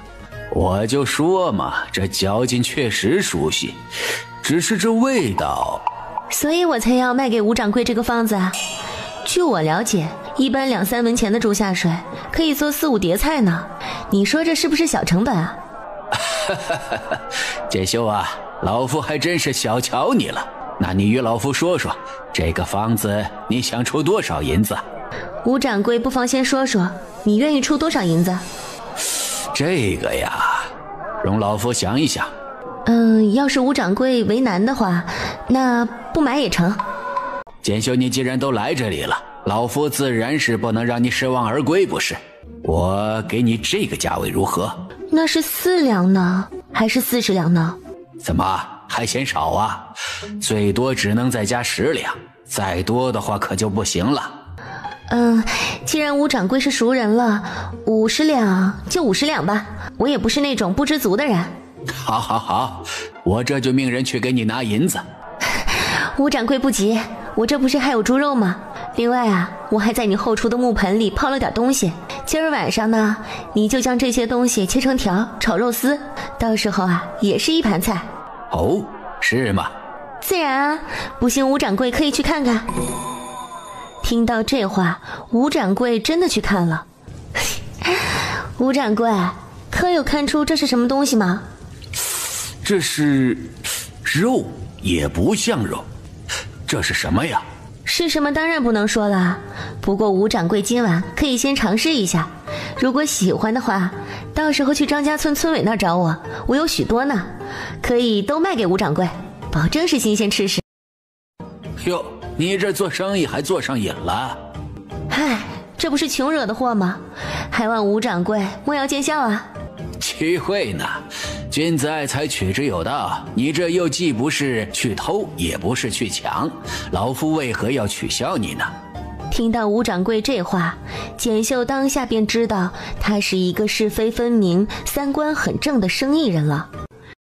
从酒楼出来的第一时间，他就去了成衣铺买了10套衣裳。我这一下买10套，能不能再便宜点啊？哎呀，这位娘子呀，这不能再减了。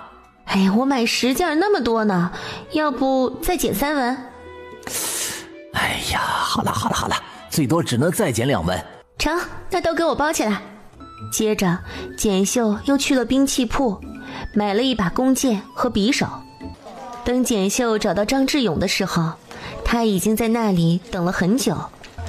嫂子，怎么买这么多东西呀？这不是需要吗？走吧。好的。说罢，便赶着牛车往回走去。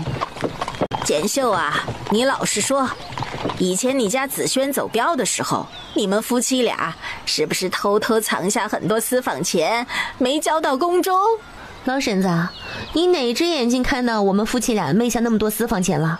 我简秀敢对天发誓，如果真的昧下的话，我全家天打雷劈不得好死，这总行了吧？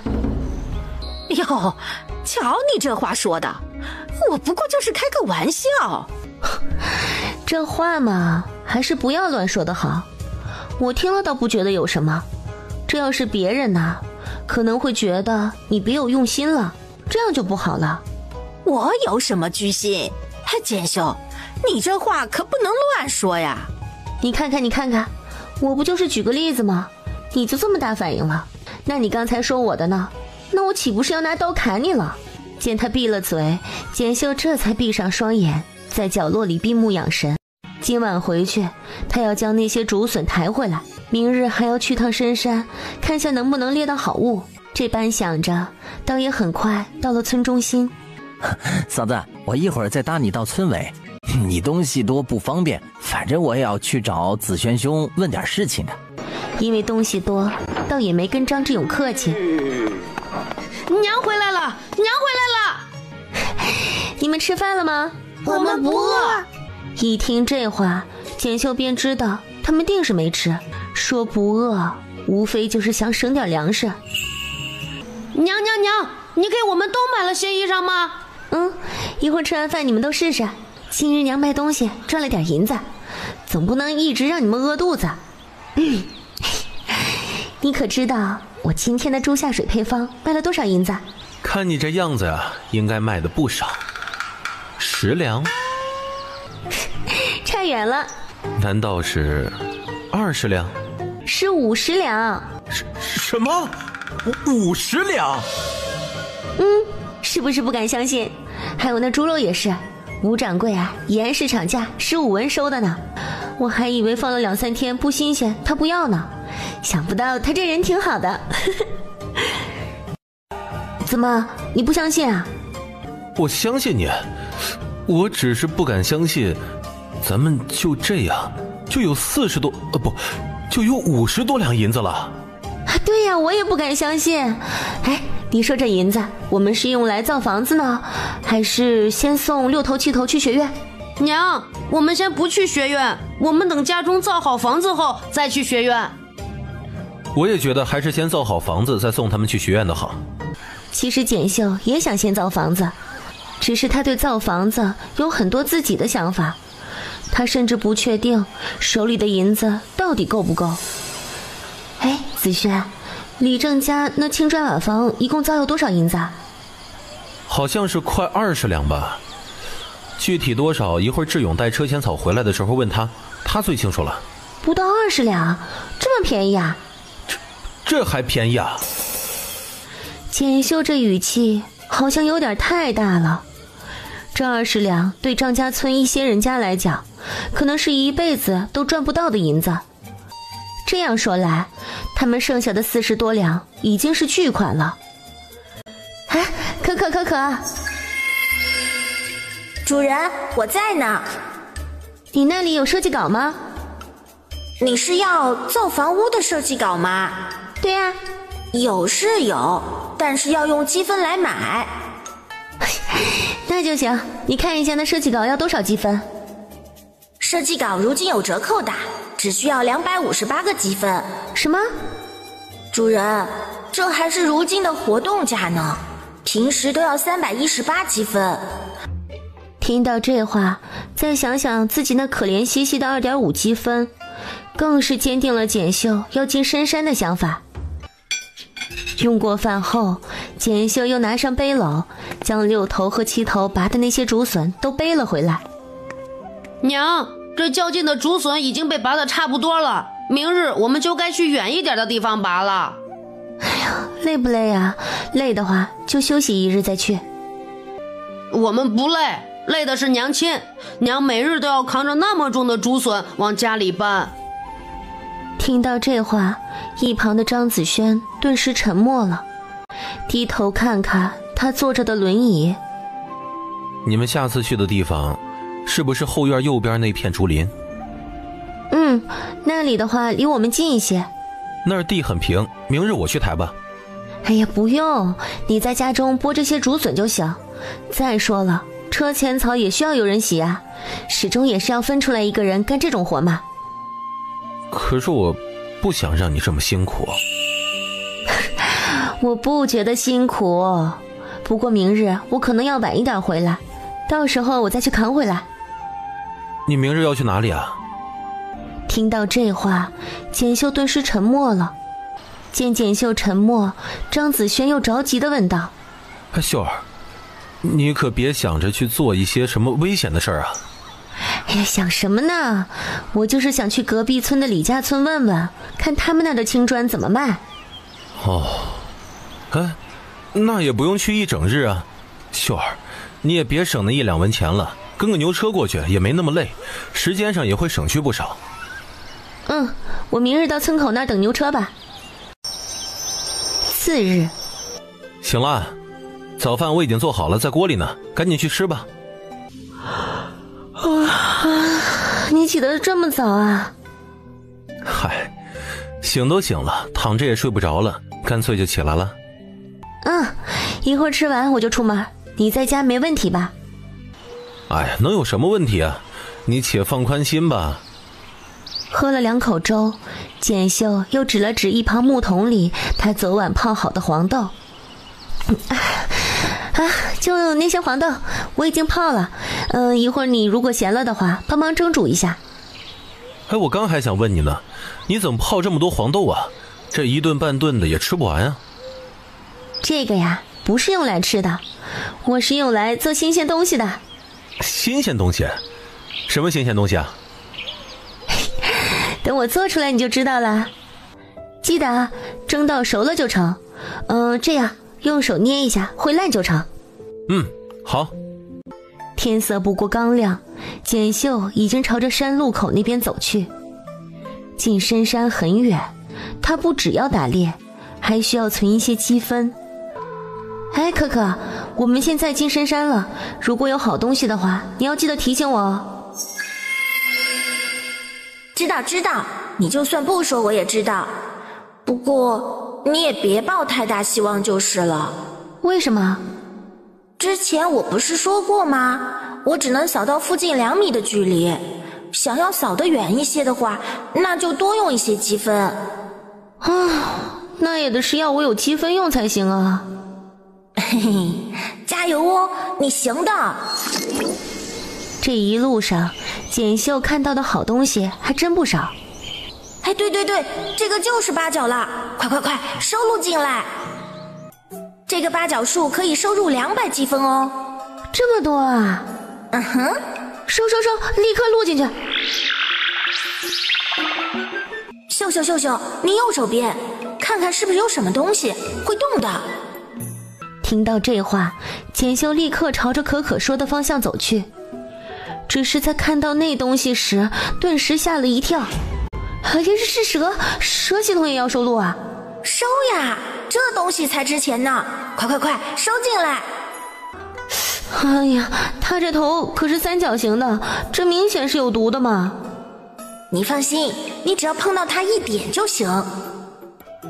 我事先跟你说明白，这要是咬了我的话，系统会不会负责任？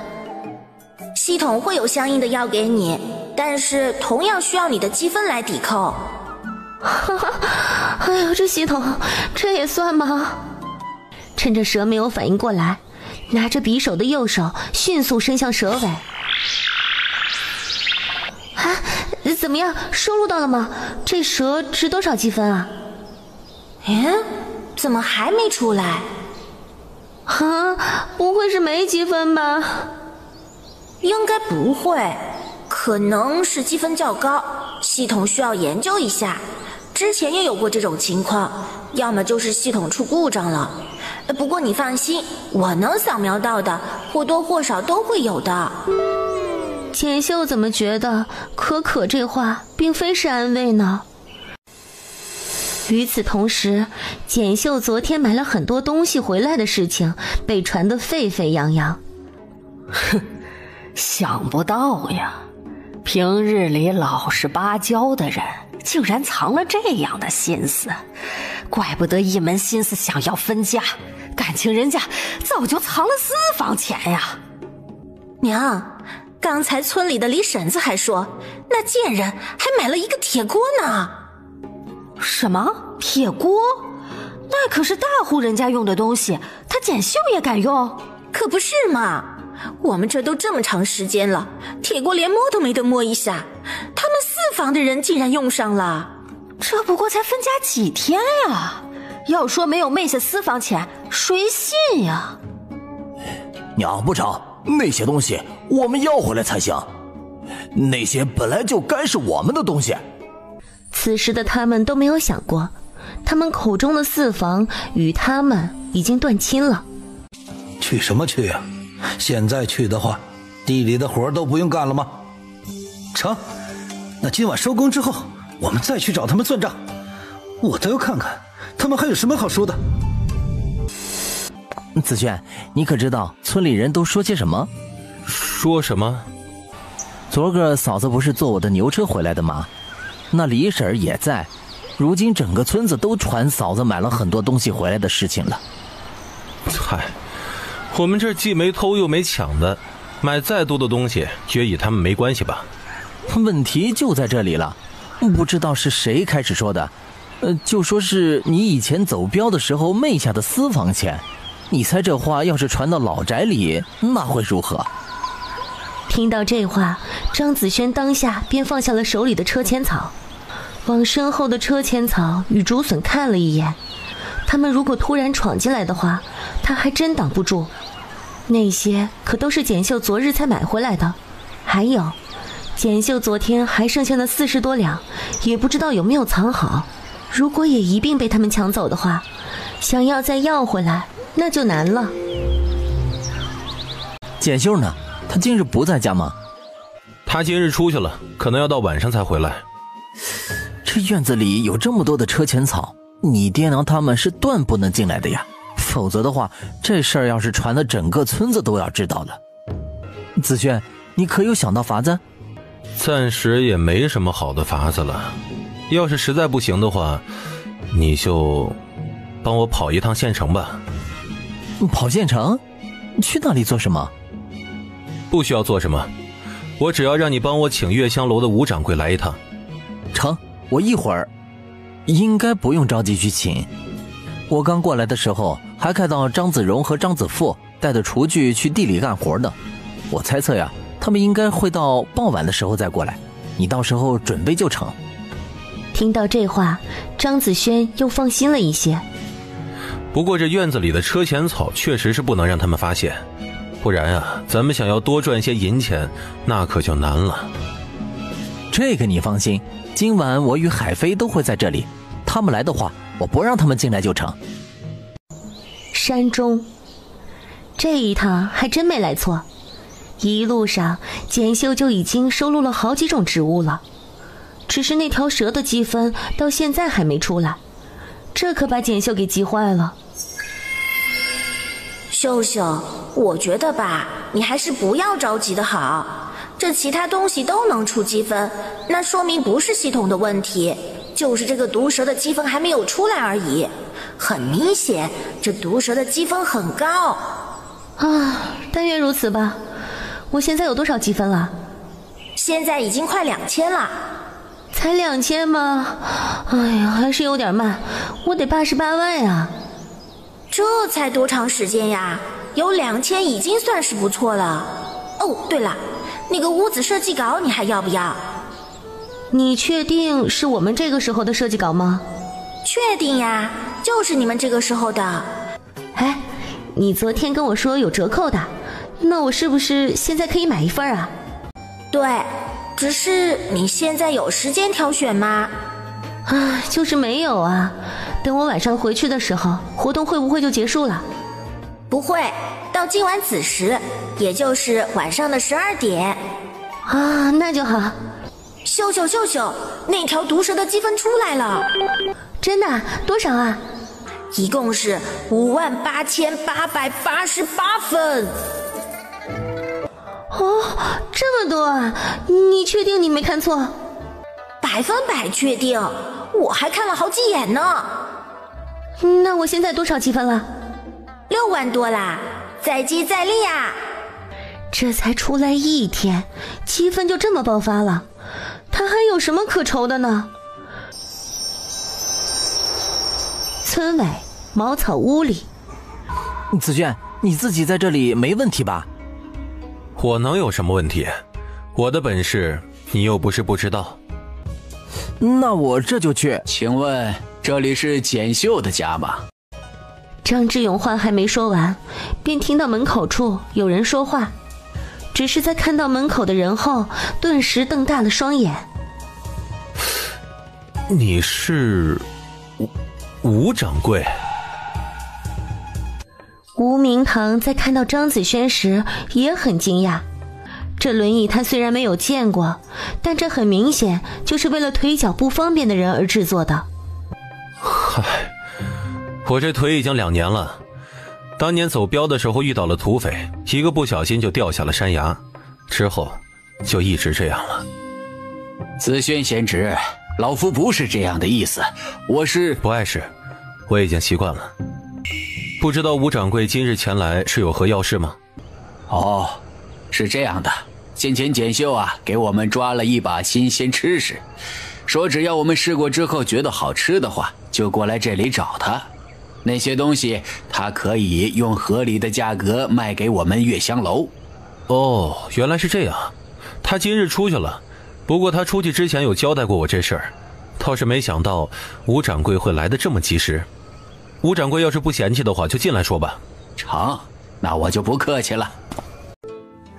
紫萱仙子，你这椅子，这叫轮椅，怎么样？不错吧？确实不错。不知道你们是在哪里买的呀？这个呀，这不是买的。不是买的？那是你们自己做的？对啊，这是简秀做的。这真的是他做的？哎呀，贵夫人还真是一名奇女子啊！哼，她是很厉害。那不知道贵夫人能不能给老夫也做一辆这样的轮椅呢？你别误会，银子方面都好商量。我就是想给我年迈的母亲也做一辆，她腿脚不方便，平日里大部分都是在屋内，想要出来一趟还真不方便呢。这个呀，那得等简秀回来才行，我还真做不了她的主。这个自然，这是肯定的，肯定的。不过话又说回来，昨日简秀到我月香楼给的那新鲜吃食，你这里多吗？能储存多久呢？那个东西大概有100-200斤吧。当然了，我们也不能一下子就给得到你们这么多。这个问题不大，我们酒楼也不是一下子就能吃得完，不是都得慢慢吃吗？只是你们就只有100-200斤吗？没有更多了吗？最多300斤。还是少了点啊。不过300斤也成，这新鲜吃食啊，就不要卖给别人了，你看成吗？胡掌柜是想只做你们月香楼的独家吃食，对吗？不瞒你说，这正是我的想法。如果真的是这样的话，那就得等简秀回来才行。这吃食啊，也是他做的。哦，他去哪里了？你个杀千刀的，你们就不怕被雷劈呀？张子轩，你这个没良心的畜生，你给我出来！紫萱仙子，这是……吴掌柜，你别误会，这事儿我慢慢与你解释。接着，张子轩便将这些年来发生的事情一五一十地告诉了吴掌柜。岂有此理！这不是明抢吗？你双腿都如此了，他们还要这般对待你？他们可有真正拿你当亲人对待？怪不得我就说嘛，凭简秀的本事，怎么着也不至于过得如此落魄。原来是刚刚被赶出来。紫萱贤侄，不用担心，这事儿就包在我身上，我定会将一切事情都说清楚的。那就有劳吴掌柜了。刘婶子，你可不能进去。我为什么不能进去？那是我的屋子，你凭什么拦我？我告诉你啊，张志勇，你别仗着你爹是李正，就在这里耀武扬威的。今日我还真就将话放在这里了，哪怕你爹来了，我也有地方说理去。简秀呢？你这个死贱人，你给我出来！你别以为你缩在里面我就拿你没办法，你昧下的那些银子，统统给我交出来，否则我今日非得打死你不可。就是，如果不给的话，我们就去告官。对，去告官！我定要让谢老爷知道，看看身为儿子媳妇的你们，当年到底做了什么事。志勇，让他们进来吧。推开张志勇，这一家子人便大大咧咧地走了进去。只是在看到坐在轮椅上的张子轩时，众人顿时就愣住了。怎么，看到我这样很惊讶？哼，还等什么啊？把那些东西都抬回去吧，特别是那个铁锅，米面应该是放在里面，他们可说了，亲眼看到那个贱人买上几十斤大米和精面，还有一个铁锅，那些原本都是我们的。我看你们谁敢动！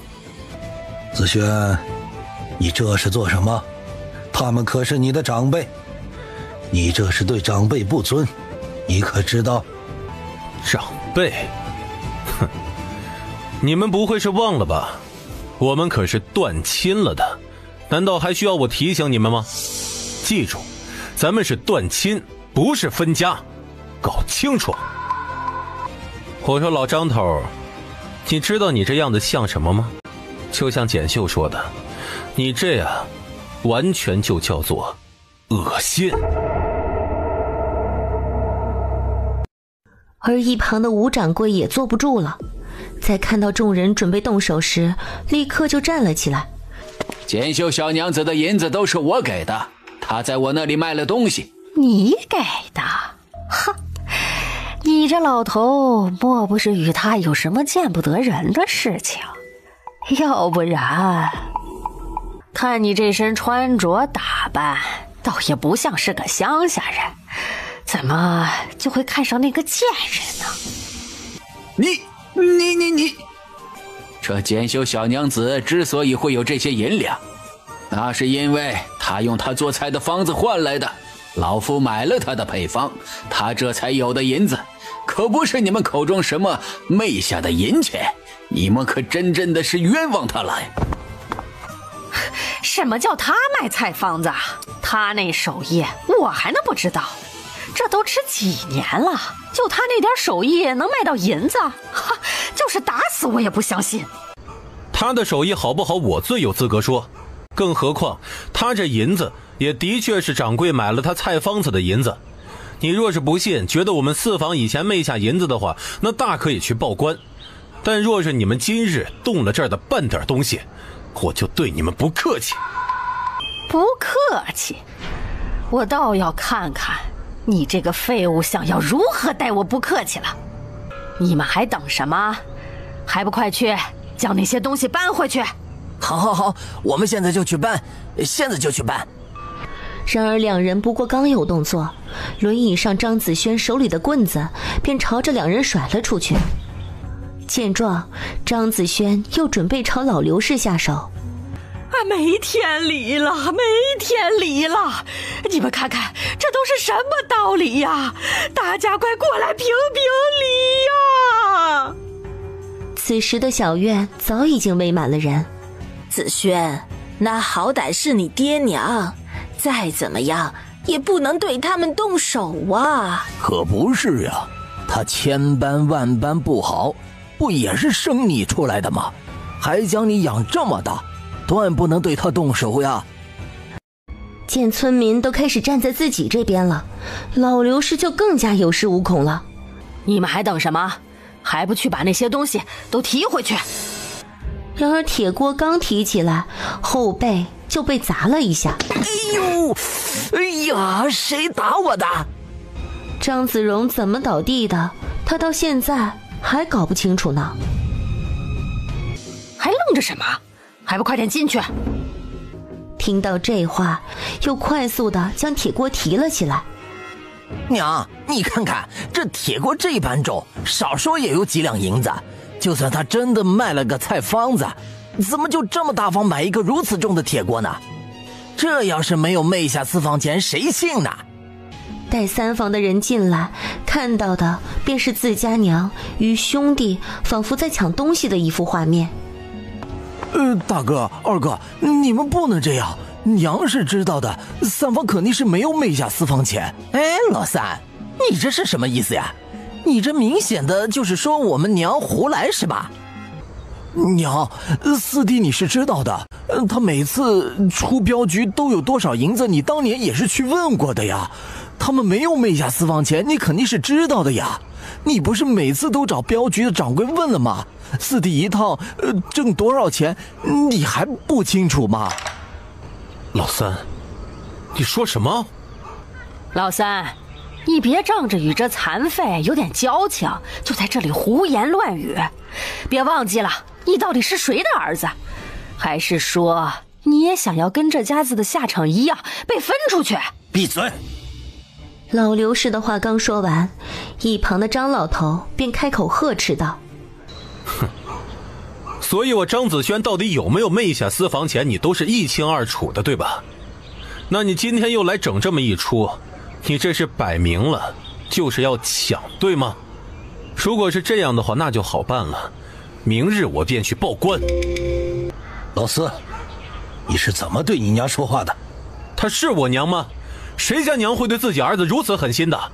还有，她到底是不是我娘？我想你心里应该清楚。老四，你这话什么意思？张老头心虚地问道。张子轩不是自己的亲生儿子，这事儿也就只有他们夫妻两人知道。哼，我不是你娘，我会养你。你个白眼狼，这如今大了，翅膀硬了，就想对我们两人动手了，是不是？老婶子，你这话就不对了。张子轩这么些年是怎么过来的，我们大家都有目共睹。而且这几日我们也在这里收拾，简秀的银子怎么来的，我们也都清楚。你口口声声说简秀昧下了私房钱，那可有证据啊？没有的话，你们就这样搬他这家中的东西，怕是于理不合呀。可不是吗？再说了，这子父都说了，子轩老弟每次出镖回来，你都要亲自再去镖局上问一遍。那有没有昧下，你不是很清楚吗？今日又整这么一出，跟明抢有什么区别吗？哎呦，这老刘氏啊，本来就不是什么好东西，还别说，这事情啊，就是他能干出来的。前些年还好些，这2年，自从子轩动弹不了之后啊，这老刘氏对简秀他们有多苛刻，我可是亲眼见到过的。对呀，所以刚才子轩说什么亲生不亲生的，那还真的不一定呢。他是不是我亲生的，我还能不清楚？要你们在这里嚼舌根，滚滚滚，都给我滚！说罢，便随手拿起一根棍子，朝着门口处的村民走去。见状，村民自然纷纷走开。你们几个还不快点将那些东西搬走，还傻愣的在那做什么？简秀回来时，看到的便是自家门口处围了大批的村民。见状，简秀当下便着急了，脚下的步伐更是下意识地快了许多。我说过，想要离开，就必须要放下你们手里的东西。我还真就不放了。见状，张子轩想也没想，扬起手里的棍子，便朝着老刘氏甩了下去。哎呦！老刘氏想也没想，一脚便踹在他的轮椅上。这一脚直接就将轮椅上面的张子轩给踹倒在地上。张志勇见状，连忙上前扶起张子轩，将他安放在轮椅上。爹，你没事吧？娘，你怎么能对四弟下此狠手呀？你这个没良心的，我这么做是为了谁？还不是为了你们几个？还不走？打算留在这里过夜？爹没事，你们不用担心。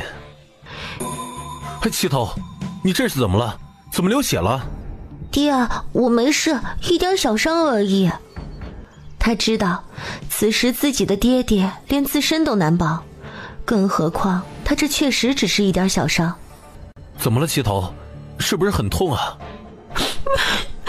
爹，七头不疼，七头不想再看到他们，不想他们抢我们的东西。哎呦，这真是造孽呀！这都什么事儿啊？不是说都断亲了吗？这都直接上手抢了。哎，就是呀，看看这几个孩子，哭的那叫一个可怜。村民的议论声越发的大了，听到老刘氏耳中，那就是他们挑事。你们两个小贱人，再哭的话，信不信我打烂你们的嘴？二丫不哭，没事的，婶子在这里，咱不哭了啊。婶子，这些都是娘辛苦才买来的，他们为什么要抢走？抢走了，那我们吃什么呀？死丫头，你在装什么可怜？跟你那贱人娘亲一样，就会装可怜卖傻。你给我等着，看我不打死你！刘婶子，你不能对二丫动手，你现在与她已经没有关系了，你再打她就与理不合了。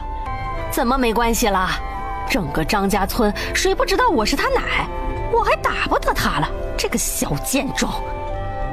说罢，一把将躲在黄春之身后的二丫抓了出来，扬起自己的右手便准备甩下去。哎呦！谁对我下的手？是我打的。娘，你终于回来了！再不回来，我就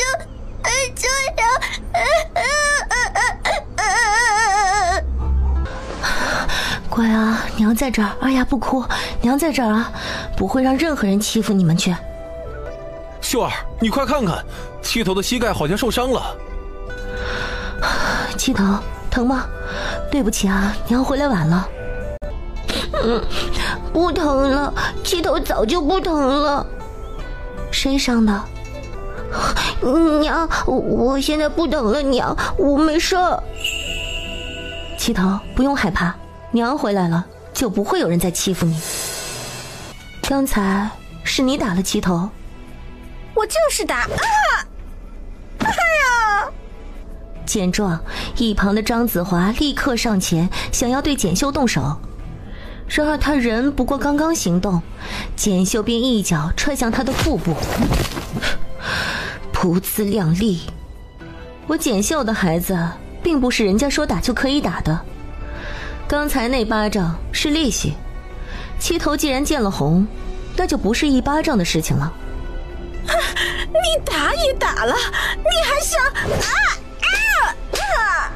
这10巴掌只是告诉你，我会10倍奉还，这是你让我家七头磕破皮流血的代价。接着又朝着老刘氏手里的大米与精面看去，看来你还没学乖呀，我再给你一次机会，3声依旧是3声，如果你还没有放下的话，可就不是下巴脱臼那么简单了。1。听到这声音，老刘氏愣是梗着脖子说道：“你别吓唬老娘啊！老娘我可是被吓。2。怎么不数了？啊，你不是很厉害的吗？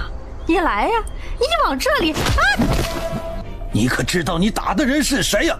他是你婆母，是你的长辈。长辈？哼，笑死我了！这个时候想起是我长辈了。在他欺负我儿女丈夫时，他为何没想到他是我的长辈呢？如果这样的人也谈得上是长辈的话，那我只能说他侮辱了长辈2字。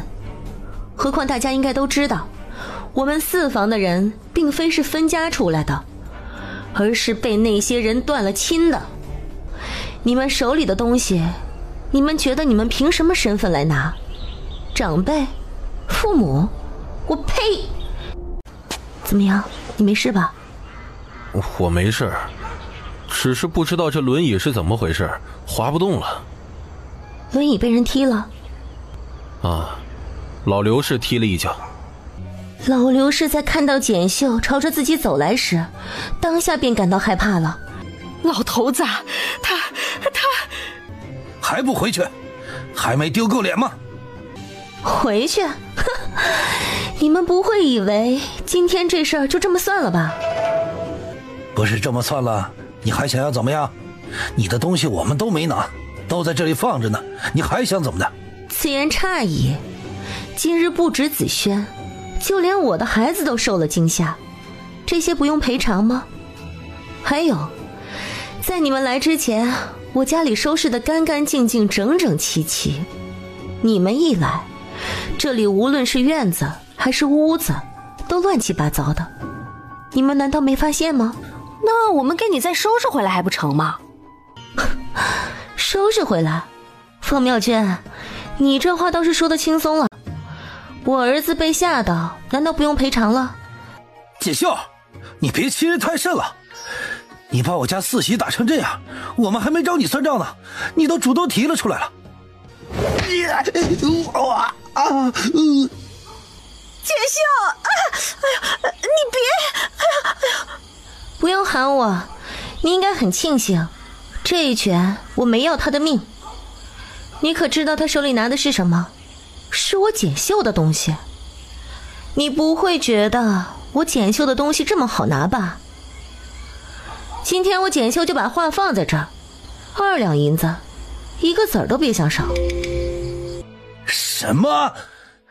你说什么？你怎么不去抢啊？你也可以不给，那明天我们就衙门见吧。爹，上不得衙门，不能去衙门呀，我们大头还在学院里呢，不能上呀。要不就少一点吧，50文，50文的话我就赔给你了。老头子，你疯了？你还真的打算赔银子给这个贱，给他？再加10文。你们若是再多说一句，那就再加10文，你们自己看着办。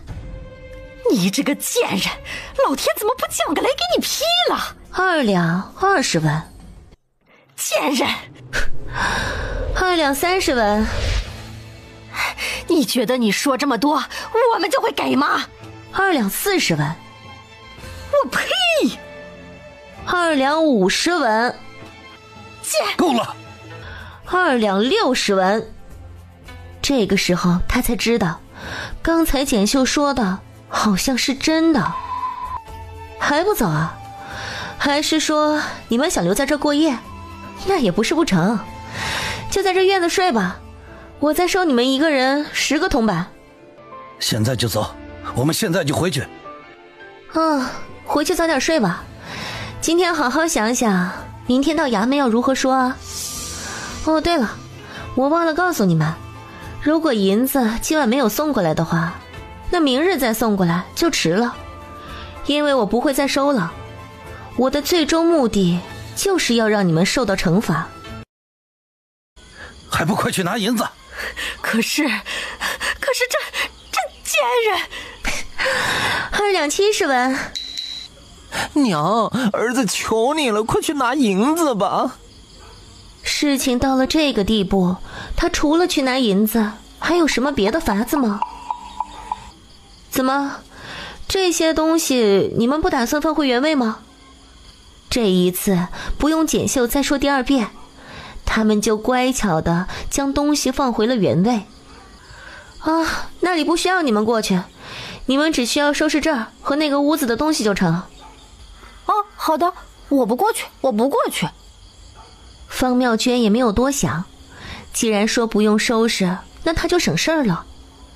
等老刘氏带了银子过来，简秀亲自点了点银子，这才满意地说：很好，1个铜板也没少。倒是没想到啊，你还会算数。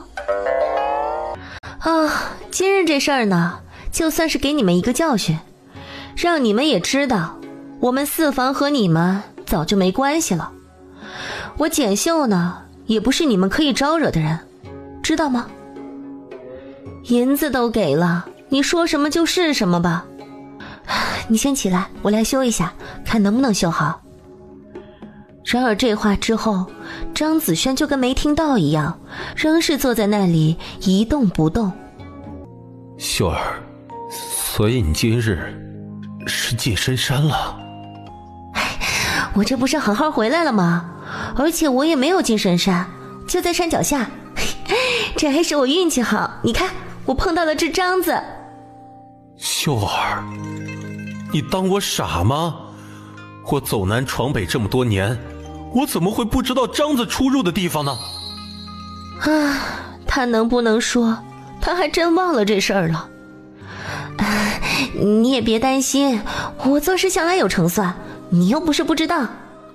我不想你去冒险，你是知道的。更何况我们如今有银子了，再加上有了竹笋，还有车前草，咱们的日子可以过得很好啊。我知道。哎，六头七头二丫，你们今天可有吃饭？没有，我们还没吃，我们不饿，我们不饿。注意到张子轩留在自己身上的视线，简秀强装没看到，收拾好自己的心情去做饭了。此时的张子轩很是好奇，简秀到底是怎么做到的。还有刚才他对付老宅那些人时那些动作，很明显是个练家子，而并非普通妇人。还有他的性格，这一切的一切好像是一个谜一样。哎，过来吃饭了。娘，今日的竹笋还没扛回来，我们只背了一小部分回来。没事，娘一会儿去抬就行了。明日再去吧，那片地方平日里也没什么人去，放上几日不成问题。明日啊？明日我还有别的事情呢。哎，对了，那獐子你不要再去月香楼卖了，直接拿到仁和堂那儿吧，价格会更高一些。我知道。哎，对了，今天吴掌柜上门了，那些笋干他很满意，让你有空了去月香楼找他谈一下价格。当真？自然是真的了，我还能骗你不成？不过秀儿，你估算一下，今年这笋干咱们能晒多少啊？这个得看天气，如果天气好的话，应该会有500斤。这么多？哎，不多了，竹笋长得快，应该不止500斤呢。你今日没与他提价钱吗？没呢，我也不知道提多少合适，就是大概在心里边这么想了一下，并未说出口。你觉得多少合适啊？如果晒干的话，我觉得30到50文这样吧。30到50文，这么高啊？这还高吗？这不算高了。你知道那月香楼一碟子蔬菜怎么卖吗？2年前就是20几、30几个铜板，现如今不太清楚了。现在不一样了，现在啊是40个铜板，这还是最便宜的一个菜。你想想，这1斤笋干能炒出多少菜了？何况这还是新鲜吃食，又怎么会只要40个铜板呢？如果是月香楼独家的话，他卖200文都很正常。1斤笋干可以炒5、6碟这样的菜，你说他是不是赚了？这么一算下来，简秀觉得卖他40文1斤都算便宜了。老宅，老头子，你说我们就这么平白无故的没了2两多的银子，我这心里就是憋着一股气咽不下去呀。娘，快，去请大夫，去请张大夫。张老头见状，顿时也吃了一惊。刚刚那一巴掌，他虽然使了劲，但老刘氏怎么看也不像这么不耐打之人呢。爹，你糊涂呀！娘刚才在简秀那个贱人那里就已经被打得不轻了，你这又岂不是给家里添乱吗？你还好意思说？今日如果不是他怂恿，听了村里那些长舌妇的话，会有这么多事情吗？他这是活该。一把年纪了，他何时在村民面前如此出过丑？爹，如今说这些也没用了，我早就说过让你们不要去，你们非不听。哎，这出事啊，大家都有责任，怎么能怪娘一个人呢？听到这话，张老头顿时一噎，只是想到今日在村委的事情，张老头又眯着双眼看着3房夫妻2人。王秀英当下就被张老头看得头皮发麻。他知道平日里虽然都是老刘氏在指着骂，但是这里真正做主的就是眼前这个公爹了。老刘氏这一趟可算是伤得不轻，张大夫来了之后，不止给他开了好几副药，甚至还千叮咛万嘱咐，这段时间切记不能干重活，那个张大夫呀，这段时间我们老张家可是光顾过您很多次生意了，你看能不能少收一点？哎呦，刘婶子，我这都已经很便宜了呀。张大夫很是头疼地说道。再说了，哪有人说什么经常光顾你的生意？这刘婶子怕是病糊涂了吧？他是一个大夫，光顾他能有什么好事儿？行，那今日这上门的诊费5文钱就不收了，刘婶子你看行吗？最终老刘是给了张大夫80文钱，再次硬生生地扣掉了2文。张大夫也表示很无奈，已经暗自发誓不再需要老张家人来光顾了。次日，简秀早早的便将张志勇和张海飞喊了过来。嫂子，你有什么事情需要我们帮忙的，尽管开口就是了。今日啊，我们先不去拔车前草了，陪我进山一趟。进深山？他们虽从小都在这张家村长大，但还真的从来没进过深山。哎呀，你们想什么呢？还没到深山。我昨天呢，在那里挖了个坑，我猜应该会猎到野猪。我想你们一起去帮我抬回来。嫂子，你想的过于简单了，野猪哪有那么容易猎的？对呀，那些个猎户不也经常挖大坑捕野猪吗？一年下来能捕到1次就已经非常幸运了。嫂子，你才第1次，肯定不会有的。不去看一下，你们怎么知道没有啊？两人见简秀如此执着，知道不陪他走一趟，他是不会甘心的。那嫂子，我们快去快回吧。成，你们先等我一下，我准备准备。嫂子，这坑还有多远？这再往前走就快到深山里了呀。哦，就在前面了。我昨天挖了一个好大的坑，当时我看有好几个大小不一样的猪脚印，猜测野猪应该有不少，就挖大了一些。说这话的时候，简秀已经率先走到两人前面带路。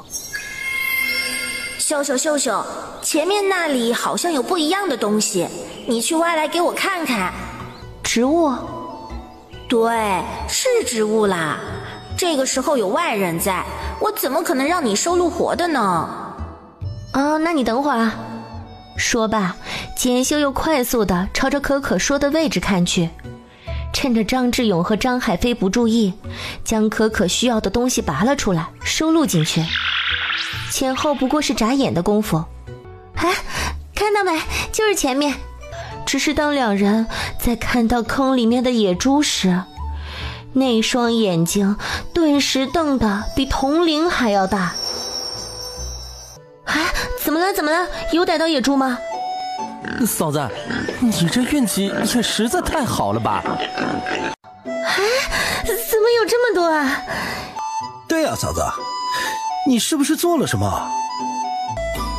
我也没做什么呀，我就是看到这里有脚印，好像是野猪的脚印，就顺便在这里挖了一个大坑，想着凭运气，没想到运气还怪好的。你这岂是怪好，是特别好。只是这野猪，我们要如何抬回去？就我们3人也抬不回去吧？哎，我早有准备，你们看，我们在这儿做一个竹筏就好了。在出来的时候，张志勇他们还在心里吐槽，觉得简秀这有点多余了。现在好了，全派上用场了。只是这猪还是活的，这怎么抬回去呢？他们现在受伤了，倒好办一些。还有那2只小猪崽，我想抓回去养着。这好呀，这春季猪草也好打，是可以养2只。还别说，这2只刚刚好。哎，你们将那个扁担拿来，串起来，2人1人站一边。一会儿啊，我将这只大的套起来，你们扯着扁担往旁边走就行。好，你这法子不错，我们怎么就没想到呢？将5头野猪都绑好，3人这才拖着竹筏朝着村尾走去。嫂子呀，你这运气也实在太好了吧？这一趟回去，子轩不得高兴坏了。他还不知道这回事儿呢。简秀下意识地说道。听到这话，张志勇瞬间就了然了。换成是他，应该也不会同意自己的妻子来冒这样的险。你们这是？子轩，还得是嫂子运气好呀。进去再说，进去再说。有了这几头野猪，再加上那些车前草，他相信张子轩家今年这个冬季是没问题了。这2只小猪仔，嫂子刚才说可以留着自己养，我们就没杀。另外这3头呢，你们打算如何处理？毕竟这是简秀抓的猪，他和张海飞不过是帮忙，在他们眼里，这猪和他们没有关系。唉，明日我们早点起床，一起抬到月香楼那儿去。你们放心啊，到时银子方面我6成，你们各自2成，怎么样？这可怎么成？嫂子，这可不成，不成！这车前草我们已经占了大便宜了，这万万不可，万万不可呀！怎么就不成了？这野猪不是你们一道与我拖回来的？嗨，是我们拖回来的，但你若是实在过意不去的话，那你按照日常工资给我们就成。县城里码头那些干苦力活的也才15文一天，还是从早干到晚。我们这不过才半天多一点，怎么好意思要你好几两银子呢？哎呀，行了，你们也别推脱了，这事儿就这么定了。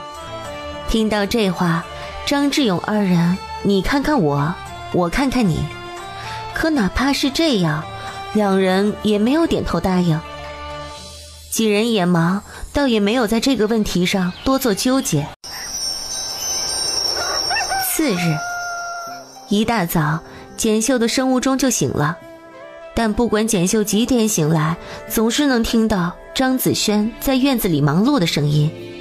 今日怎么也起得这么早啊？啊，醒了就起来了，今天啊要去一趟月香楼呢。哎，我知道，早饭我已经放在锅里了，你吃完了呀就搭志勇的牛车去吧。其实你可以多睡一会儿，不用那么早起来。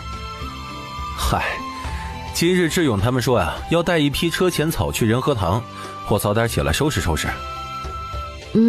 也是，这已经有1批了，要先卖1批才行。话刚说完，张志勇便大步流星地走了进来。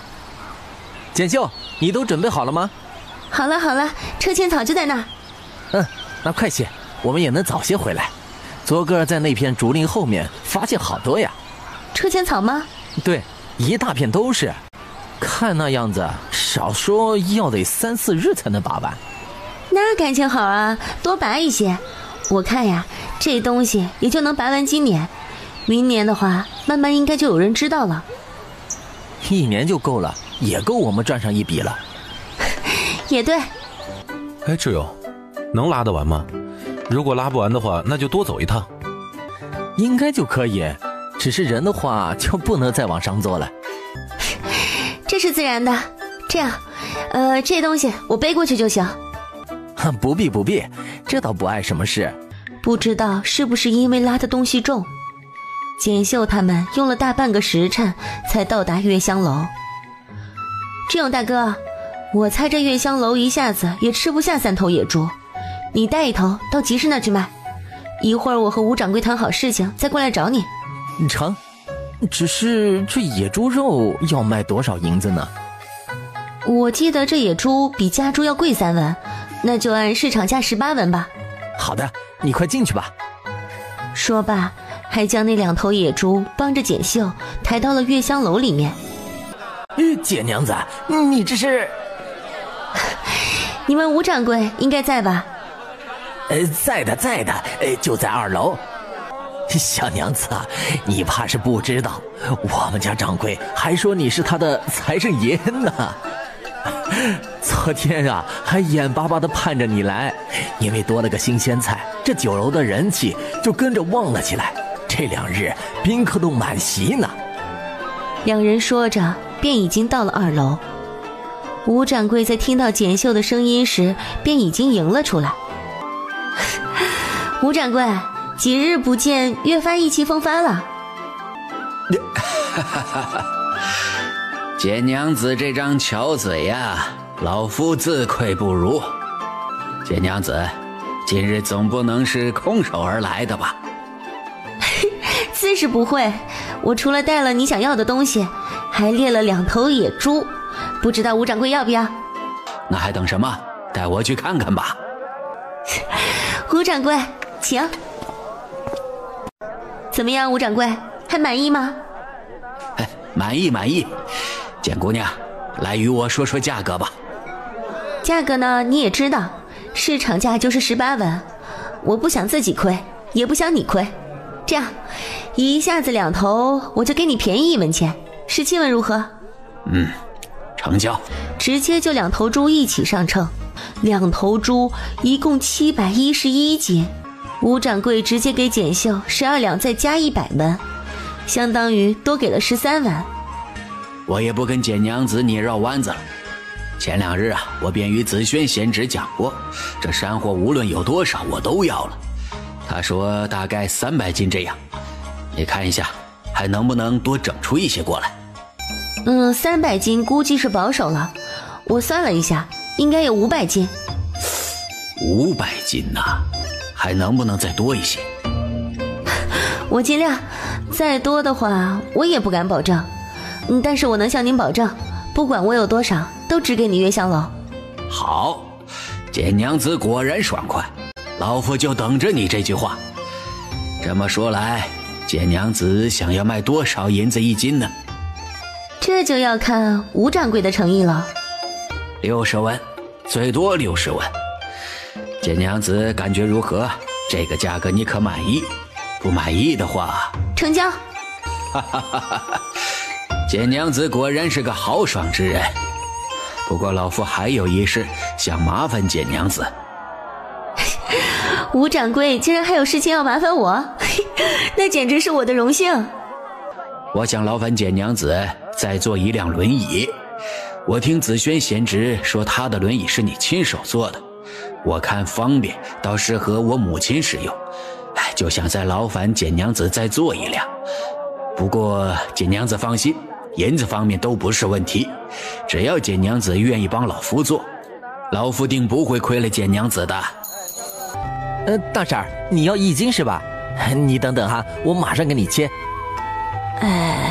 切这边，这边的肥一点儿。成，给你切。简秀过去的时候，野猪还剩下大半只。志勇哥，要不然这半边我们抬回去自己吃吧。啊，还有这么多，应该很快就能卖完的，不再卖一会儿吗？不了，我们3家人分分，一家子也没多少。这段时间大家都这么累，吃点荤腥，有点油水，这才能补身子。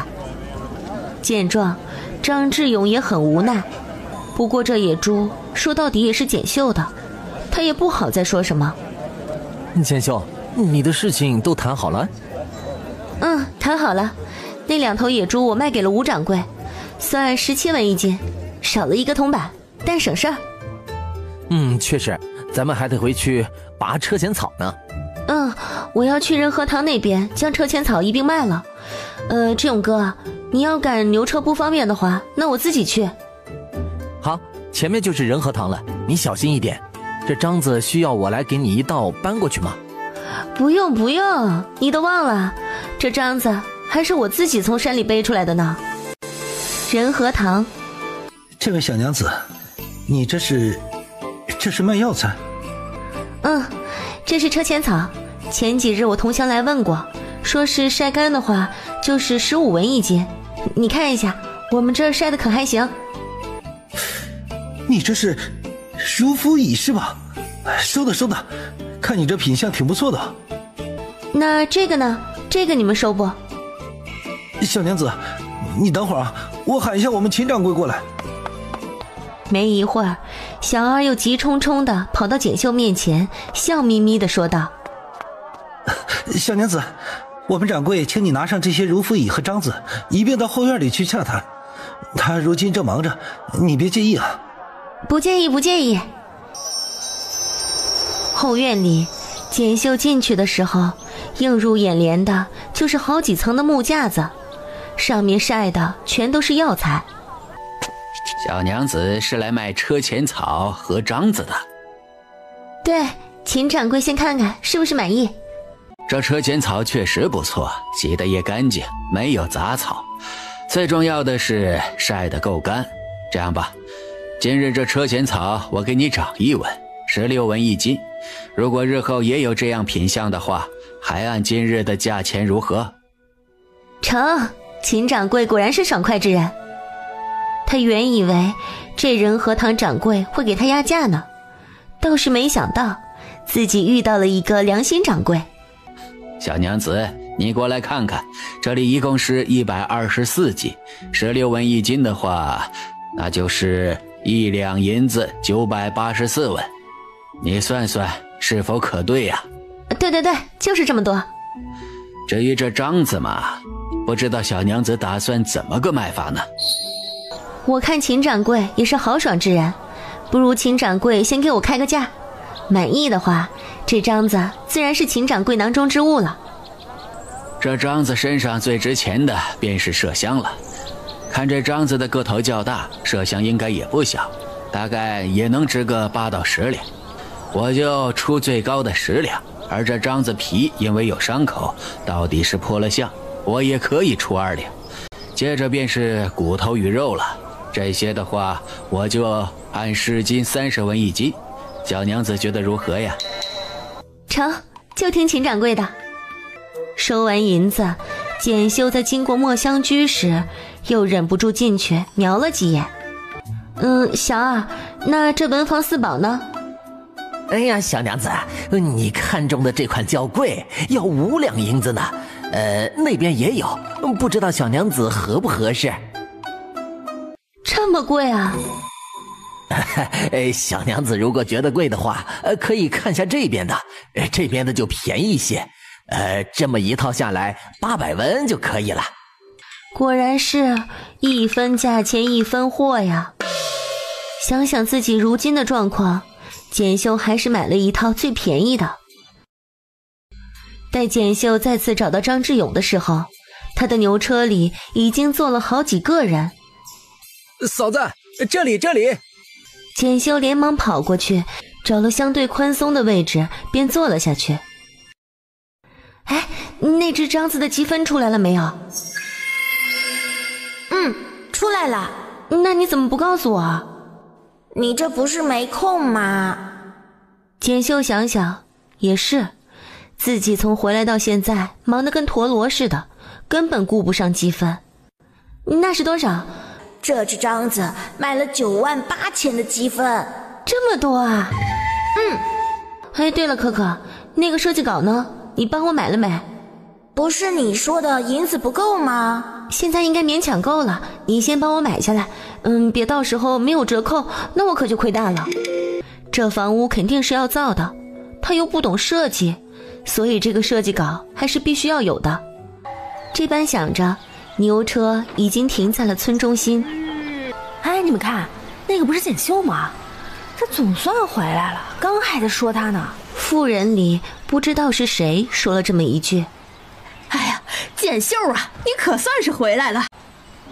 哎，简秀啊，你可能还不知道吧，你那个婆母啊，因为那天的事情，到现在还卧房在床呢。哎，我听说呀，那日从村委回去之后，你婆母还被张老头给打了呢。哦，怎么说啊？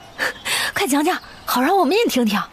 简秀就这么直直地站在这儿，看他们兴奋的样子。呀，几个人正说得起劲，便听到不远处一个女子的声音：“哎呦，闺女啊，你怎么回来了？这不是许久都没有来探望娘了吗？就想着回来看看。”听到她的称呼，再看她脸上的表情，简秀下意识地皱起了眉头。你是不是有什么事瞒着我？张雪妹是嫁到她简家村的，如果她猜的没错的话，那应该是原身的娘家出事了。不知道为什么，想到原身那对年迈的父母，简秀这心里就酸涩不止。简秀姐，不瞒你说，你父母他们……想到简秀的处境，说到这儿，张雪妹终究又将到口的话吞了下去。他们怎么了？他们过得不太好。简秀姐，你若是有空了，就过去看看他们吧。也不怪袁生被老刘氏欺负，因为袁生只有一个哥哥，家中父母身子也不好，再加上他的嫂嫂养了3个女儿，好不容易又怀上，分娩时却难产，还好大小都保了下来，也得了个儿子，却因为这次分娩欠了一屁股的债。当时人命关天，凑不到银子，便去借了高利贷，借了4年。这4年来，他们还的都是一些利息，根本就还不起本金。娘，娘今日出去这么久，有没有想娘啊？有，当然有。6头7头2丫，你们可有想念外翁跟姥姥？你知道我想去简家村了？你也是有许久没出去过了，是我没用，拖累了你。这次回去你就多带点东西回去，咱家如今的银钱也够用了，可以的话，岳父岳母那边的高利贷就替他们还了吧。要是不还的话，他们的日子永远都不会好过，你我也会放心不下的。听到这话，简秀猛地抬起头，他从没想过会从他口中听到这样的话。其实你的腿疾我已经找到法子，只是现在没到时间而已。当真？秀儿，你说的是真的？是真的，你不信我，我已经尽量在准备了。我信你。等张志勇和张海飞他们2家人背着车前草回来后，3家人开始就这几头野猪与车前草来分银钱了。来分一下啊，车前草在仁和堂卖的，一共是124斤。掌柜说了，我们卖相好，洗得干净，晒得又好，所以给我们按16文1斤，一共是1两银子984文。我们3家平均分的话，那就是1家661个铜板。这多一个铜板呢，就给志勇哥家，你们有问题吗？还有那3只野猪，有半只猪今天抬了回来，在月香楼那儿我一共卖了12两，再加100文。先前就说了，我6成，你们2成。嫂子，先前我们就说了，这野猪的银钱我们可不能要，实在不行，你就给我们算15文1天，这样我们也是赚了的。这县城里码头那里的活计也才14文，有时候才13文，我们可不能要你这么多的银子呀。一旁的张海飞也连连点头。嫂子，你给我们15文，我们已经赚到了。那日我们也只是花了大半天的时间，真要算起来，我们还拿不到15文呢。再说了，这车前草我们已经占起大便宜了，你这再分银子的话，我们这心里也过意不去啊。听到2人这话，简秀也是无奈地摇摇头，还真是一窝都是老实人啊，知道硬塞给他们，他们也不会要。最终简秀只好一家给了1两银子。行了，如果你们再不收，下次有什么好事我都不管你们了。这话一出，黄春枝和林霞顿时收回了自己的手。在他们走后，简秀才将所有的银子都拿了出来。啊，就这2日我们就赚到了这么多银子。这哪里多了，我还觉得不够用呢。我已经让吴掌柜替我问学院的事了，如果没问题，便可以送你们去书院了。娘，当真？自然是真的。娘今日啊，连文房4宝和宣纸都买了，就是想让你们多学学，到时候进学院前需要考试的。还需要考试呀？他们2个人连字都不认识，怎么考呢？放心，这些娘都会教你们的。娘，你识字呀？当然啦，以前在老宅啊，娘是没用武之地，娘会的可多了。来，我们来数数，这段时间攒了多少银子？好。娘，我数铜板，那些银子你来数。我也来。看着兄妹三人，简秀头一次感觉到满足和温馨。娘，我刚才有没有算错？我们家真的有快80两这么多。没有，你刚才没算错。我们家如今就是有这么多银子，正是因为有这么多银子，娘才打算送你跟弟弟一起到学院读书啊。当天晚上，孩子们都睡着之后，简秀看向张子轩，率先开口：我想你应该有很多问题要问我吧？没事，你想想，你想从哪儿问？我只想问你，你是他吗？是，也不是。我是他，但我也不是他。这，你肯定很奇怪我为什么会这样说吧？这事儿啊，说起来也很奇怪。接着，简秀将自己穿越过来的事情一五一十地告诉了张子轩，包括他继承了原身的记忆。我也不知道是不是因为我用了他身子的缘故，在看到6头7头还有二丫的时候，我下意识的就把他们当成最重要的人。还有什么？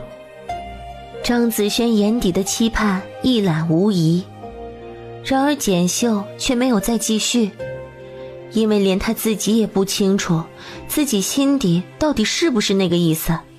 没有得到自己内心的答案，张子轩心里有一点失落。不过很快就释然了，只要她还是简秀，还是他孩子的娘，还是自己的妻子，那便足够了。你说你是从未来穿越过来的，那你身上的武功也都是在末世里学会的？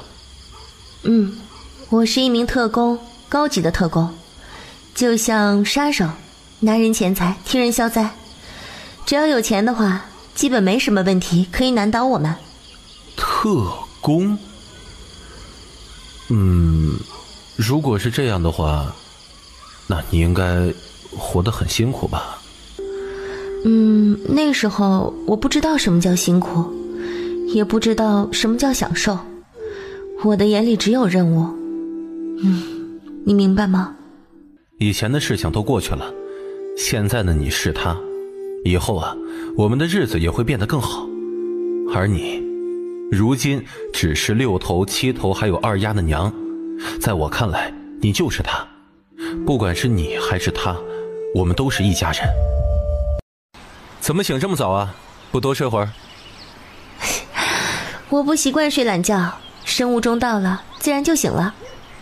生物钟？就是时辰到了，自然就醒了。那就赶紧吃早饭吧。你今日不是要去简家村吗？早点吃完，早点出发。一会儿找志勇租一日他的牛车，这样也能省下一些时间，省得将时间都浪费在路上。听到这话，简秀也没有反驳，他原本就没打算走过去。简家村，你们都别砸了，都别砸了！已经2个月没有还利息了啊！当初借银子的时候，你们可不是这样说的。你们这突然涨息，也没征得我们同意，还涨2倍，你让我们怎么还？这跟强盗有什么区别？哟，这位小娘子这话就不对了。这钱是你们借的，还多少那自然是我们说了算。说这话的时候，刀疤男甚至还伸出自己的右手，朝着钱红妹脸上伸去。而此时的简明意识也慢慢恢复了一点，看到这种情形，顺手拿起一旁的棍子就朝刀疤男冲了过去。简明，你们这群强盗，我要跟你拼了！咣，钱红妹就这么被甩到了地上。等他反应过来，刀疤男已经朝着他的女儿分解走去。你别碰我女儿，别碰我们女儿。我看你这个女儿长相不错，既然你们没银子还，我看就让她来偿还也行。话说回来，你们既然有3个女儿，那便轮着来吧。这次是大女儿抵债，再还不起就2女儿来抵，2女儿之后还有3女儿。这时门口处已经陆陆续续有人听到动静过来了。怎么又来了呀？这天天来闹也不是事儿啊！哎呀，这不是要人命吗？就算是欠钱，你将人打成这样，这到哪里都说不过去啊！可不是，这追债就追债，怎么能将人打成这样呢？你们再这样下去的话，我们肯定会找村长过来处理这事的，到时闹到官府那里可不是开玩笑的。欠债还钱，天经地义。那要按小娘子说的，我还不能收回我自己借出去的银钱了。你收是能收，只是你这样收就什么过分？不过我倒是希望这家子有这个胆子去衙门敲鼓鸣冤，到时候我倒要看看县老爷是站他那边还是站在我这边。然而就在他没有反应过来的时候，他怀里的分解已经被刀疤男给抢了过去。你做什么？你放开我女儿！钱红妹连忙追了过去。娘救我，我怕娘。你要走可以，你放下分解再走。哟，小娘子啊，你可知道你这叫什么？你这叫多管闲事，你可知道？我刀哥的事情也轮得到你一个八婆来讨论？再多说2句，小心你的小命！你什么意思你？你这说动手就动手，还有没有天理了？简福银长得人高马大，他这一开口，村民便开始有了底气。刀哥，你看一下，老子会怕吗？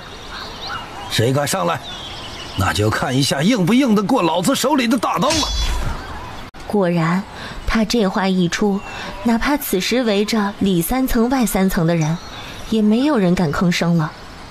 我刚才就说了，给你们半天时间，如果你们还是还不起的话，那便用你们的大女儿来抵债。下场我会再过来，如果筹不到银子的话，那就只能将你们的2女儿也一起带上了。不得不说，你们这穷破烂银子是没有，但这小妞是一个比一个长得讨人呢。老大，这女孩还小吧？这抓回去还得再过2年。你们把我当畜生了？简明更是直接就气得吐出一口鲜血，晕了过去。简明，红妹嫂子别急，我现在就给简明哥去找大夫。一旁的简母在看到自己孙女被刀疤男带走之后，再也顾不得身上的疼痛，拔腿就朝刀疤男追去。你们快放了我孙女，快放了我孙女！简婶子晕倒了，快把她扶进去！简大夫来了，简大夫来了！怎么样，大夫？简明他怎么样了？哎呀，不太好啊，这伤得有点重，有点内出血的迹象啊。我看这样吧，我先给他开几副药，给他止下血，后面你们还是将他带到县里仁和堂里去看看吧。听到这话，钱红妹原本就苍白的脸色顿时变得更加苍白了。你公爹倒是好一些，但也拖不得了。一会儿我给你开点药，你给他熬上2副吃了看看。好，谢谢简大夫。那我娘呢？我娘如何？老嫂子没什么大碍，就是饿的，一会儿给她好好补补，很快就没事了。听到这话，简红妹露出一抹苦笑。如今家里的情况，她不是不知道，别说补了，就是有吃食可以下肚，就已经很不错了。嫂子，你别担心，一会儿我带2个馒头过来。那怎么好意思？你们自己都没吃上。没事，我们少吃1-2顿也没事。嫂子，你快给婶子吃上一些，还有孩子们。学妹啊，这儿有我就成，你跟福音先回去吧。啊！等到屋子里只有钱红妹时，她终于忍不住大哭出声。娘，娘，不哭，别哭了。娘不哭，娘不哭啊！娘，大姐什么时候回来啊？大姐会回来的，会回来的啊！姐姐，你看着弟弟，娘去找村长借辆牛车。娘，你快去吧。大嫂，简秀，你咋来了？大嫂，是不是发生什么事了？也是这时，钱红妹仿佛才看到简秀是坐着牛车来的。简秀儿，你这牛车……这是租的李正家的。子轩非要跟过来，我就……你租了1天，对不对？对啊，大嫂，你这是要用牛车吗？钱红妹轻轻地了一声。你大哥与芬姐儿他们……哎呀，大嫂，这到底怎么回事？姑姑，快救救爹！爹晕倒了，爷跟奶也受伤了，他们都在里面躺着。听到这话，简秀当下也顾不上那么多，快步地朝屋里走去。大嫂，这到底是怎么回事？姑姑，大姐也被他们那些人抓去了，他们说下晌还要来抓我呢。大嫂，姐说的可是真的？简秀啊，大嫂现在也不知道该如何是好。芬姐儿早在1个时辰之前就被他们抓走了，我现在……他们带走芬姐儿的时候，可有说下晌会带她一起回来？是，那看这样，他们很快就会回来了。大嫂不用担心，有我在。你先收拾一下屋子，给姐他们做点吃的。她现在一点都不担心他们来，怕的就是他们不来。哟，这是野猪肉啊！简秀姐，不用担心，你先进去吧。不是，简秀姐，他们就是今日……我知道，你们放心，这里有我。我要准备打狗了。哟，这小娘子口气还挺大的呀。芬姐儿呢？我闺女呢？你把我闺女放哪儿了？快还我闺女！还我闺女！哟，这个小娘子也出来了，想要你女儿也不是不行，那你就你自己来换呢。实在不行的话，把你二女儿也拉上，你们娘3个一起。臭娘们儿，懂武士吧？你不会以为我刀哥的腹部是你能打的吧？少废话，今日我只问你一句，芬姐呢？芬姐？你不会以为我还会将她带回来吧？还真的是天真啊！看来你是敬酒不吃吃罚酒了。哟，这话应该是我来说才。你们还等什么？还不快给老子上！我劝你们留点力气，否则别怪我不客气。我现在呢，也可以给你一个机会，只要你乖乖将芬姐送回来，我今日便可以饶你不死。好大的口气！女下饶命！女下饶命！饶命？你刚才可不是这样说的，你说什么来着？哦，对了，你说要我们好看。今日你应该就是这样打我大哥的吧？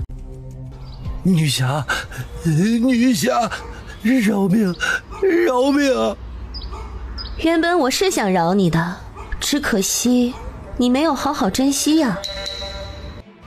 女侠，有话好好说，咱们可以商量商量。只要你饶我，你说什么都行。哦，只是我刚才就一直在问我侄女芬姐的事儿，可我也没见你怎么着啊？怎么，你这是还没见红，所以……对，芬姐，你们还愣着做什么？还不快去将人带过来！听刀疤男这话的语气，很明显，芬姐儿暂时还是安全的。不止简秀，一旁的简明和钱红妹听到刀疤男这话，也松了口气。怎么，你不会觉得这事儿就这样了吧？女侠，好好说，只要你说的，我能。姐儿，给姑姑抬张椅子过来，我要好好算算账。姑姑，家里的椅子都被摔破了，不能坐了。哎呀，这样啊，这可如何是好呀？女侠放心，我赔，一会儿我命人给买几张回来。你赔？你觉得这只是椅子的事情吗？这满屋子狼藉，是你赔几张椅子就能了事的吗？女侠请说，只要女侠说了，我赴汤蹈火，定会为女侠去办。哦，很好。那女侠，你这匕首……听到这话，简秀冷冷一笑，一副我很好说话的样子，将匕首收了回来。那个，我听我大嫂说啊，你每隔一段时间就会来收利息是吗？女侠，误会，这都是误会，我们怎么会那么做呢？这一切都是误会。哦，那既然你都说是误会了，你怎么好意思收我大哥家那么多银子啊？那是利息好吧？怎么，我这话说错了？没错，大侠没有说错。既然没说错，那很好。今天呢，我便要好好和你算一下账。算账？算什么账？现在知道我要算什么账了吗？知道，女侠，我知道了。那你来说说，应该要怎么算？算？哦，对，受了这么多年的利息，那12两也算是还完了，不用再还了。算是还完了？我听你这语气，怎么像是很不情愿呀？情愿，他们的银子本来就应该还完的。不对，早就已经还完了。对，还完了。那既然还完了，欠条呢？欠条？哦，对，欠条。大哥，你看看是不是这张？如果是的话，就烧掉吧。是这张，就是这张。大哥，你烧了吧。很快，三人也将芬姐给带了回来。娘，我回来了，先前真的是吓死我了。娘的芬姐儿，你脸这是咋了？疼不疼啊？是谁打的？快给娘瞧瞧。他的脸是你打的？不是，女侠饶命，不是我打的，女侠。那你告诉我是谁打的？你说了，我或许可以饶你一命。是他，对，就是他。道哥，我少废话，不是你打的会是谁？这脸也伤了，这家也被你们砸了。你说是你属下打的，那你也得负责呀。你别怪我没给你机会，我简秀呢，向来是公正之人。你属下动手了，那也是你调教不当啊。这银子明明还完了，你还偏偏将人家女儿抓走。如今倒好了，还将人给打伤了。这可不好整啊。女侠，我赔，我都赔，你报个数，我肯定赔。赔？你觉得赔得起吗？不过有一点你是说对了，你是得赔，但这打你也得受着，打完我再给你谈赔偿的事儿。女侠，我都赔，你来说说应该怎么赔？只要我能办到，我定会肝脑涂地的为女侠办到。大嫂，如今该到我们算账的时候了。啊，这是啥意思呀？秀儿的意思应该是让你算算这些年他们一共来找过你们几次。几次啊？他们每个月都会来1次或者2次，这段时间都是2次。5年了，快5年了。也就是说，这5年你们平均每个月都要来，都会像今天这般对他们拳打脚踢是吗？女侠，没有啊，我们没有。你有没有我不知道，但现在是我要向你算账。我说有，那你就是有。首先呢，就说说屋子里被砸烂的锅碗瓢盆吧。我刚才进去，那些可都被你砸碎了。这般算起来，再买的话，至少要1两银子吧。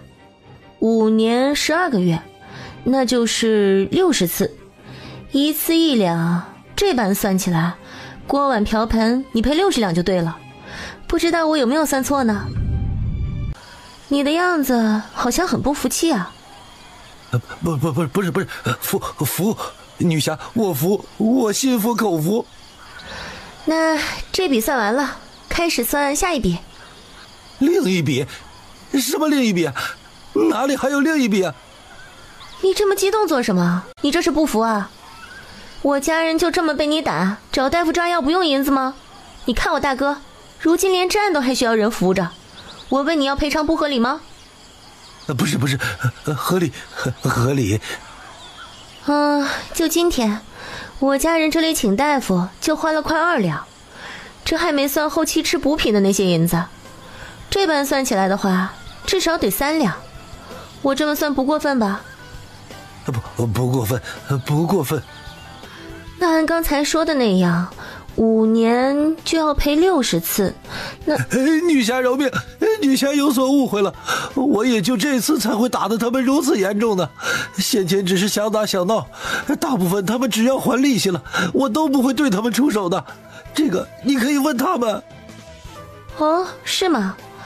那我要好好问一下我大嫂他们了，看一下是不是这么一回事儿。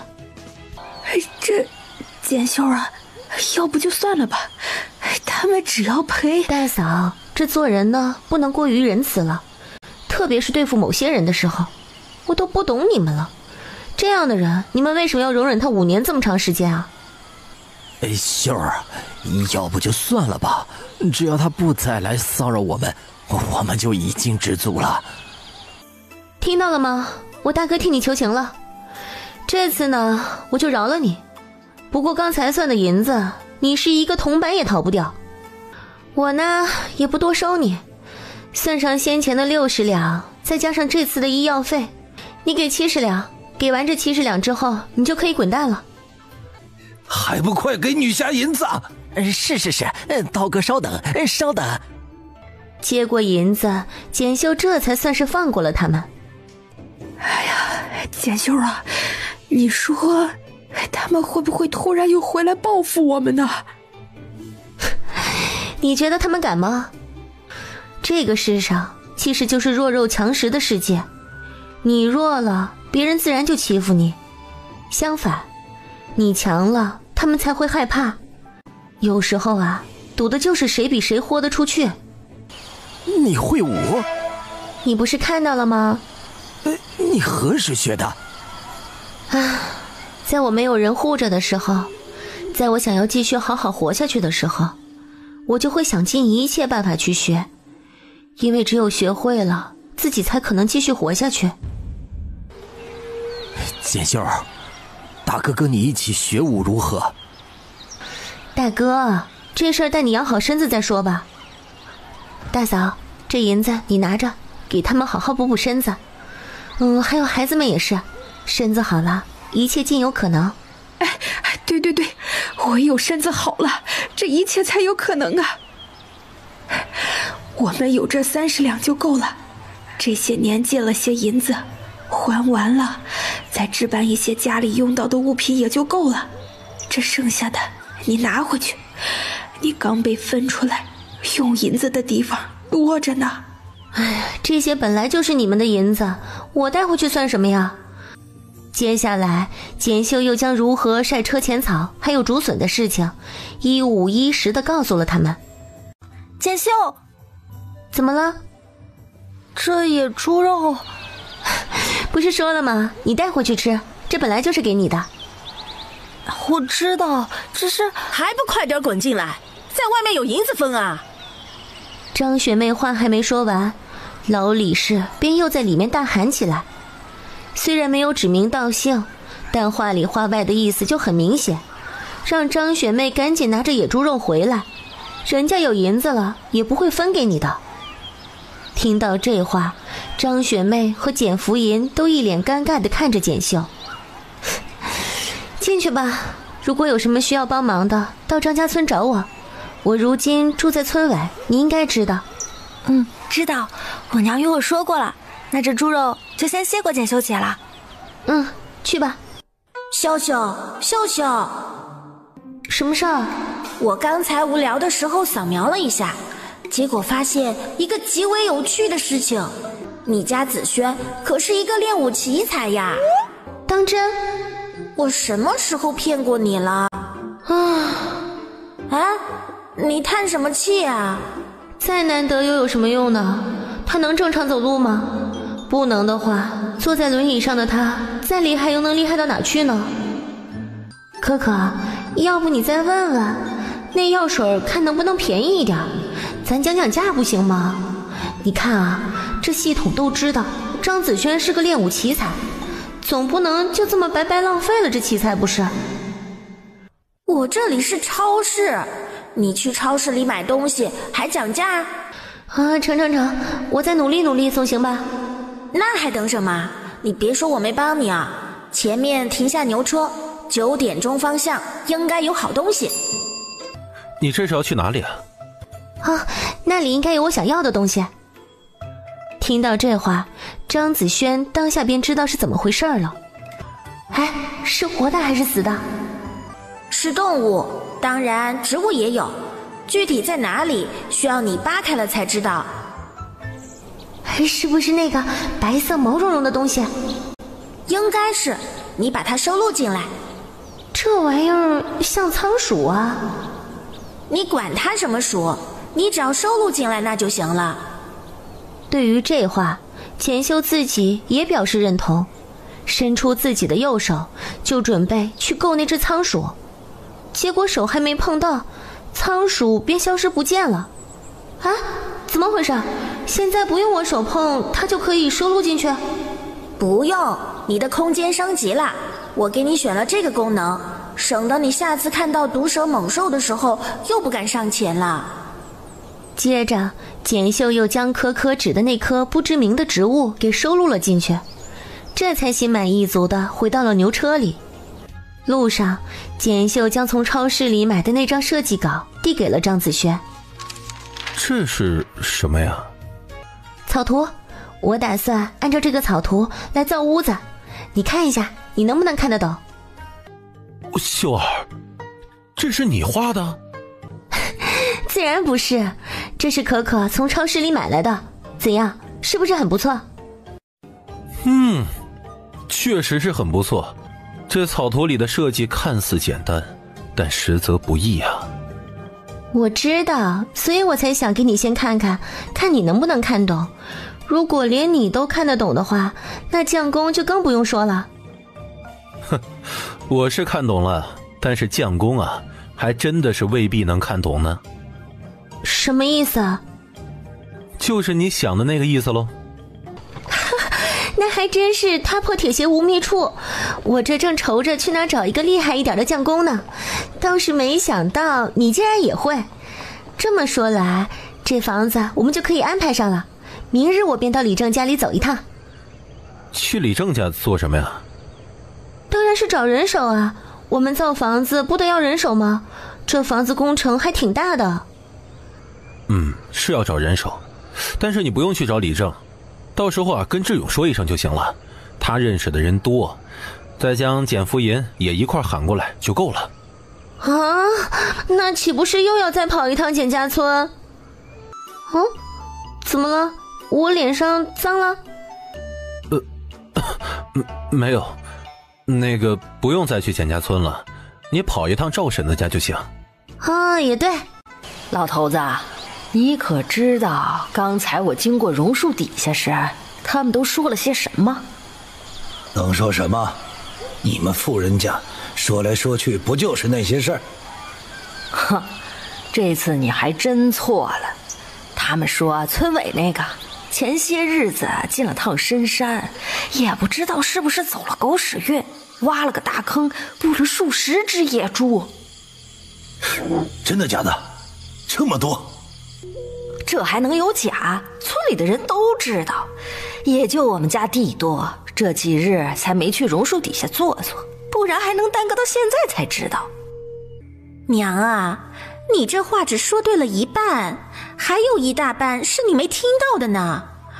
我这都不敢在这里说，就怕说了娘你又气不过了。少废话，快说。娘，你怕是不知道吧？你贱人啊，今日可是拿了半扇猪回简家村呢。你说什么？哎呀，这还不止呢，甚至还租了李正家的牛车。你是不知道啊，他们这回一趟简家村有多风光了。我猜啊，那卖野猪的银子应该也都用在简家上面去了。娘你又不是不知道，那一家子穷鬼欠了一屁股的债，这简秀有银子了，还能不给他娘家？二嫂，简秀不是这样的人，他有自己的分寸。你这么说，一会儿娘又该生气了。娘这身子刚好……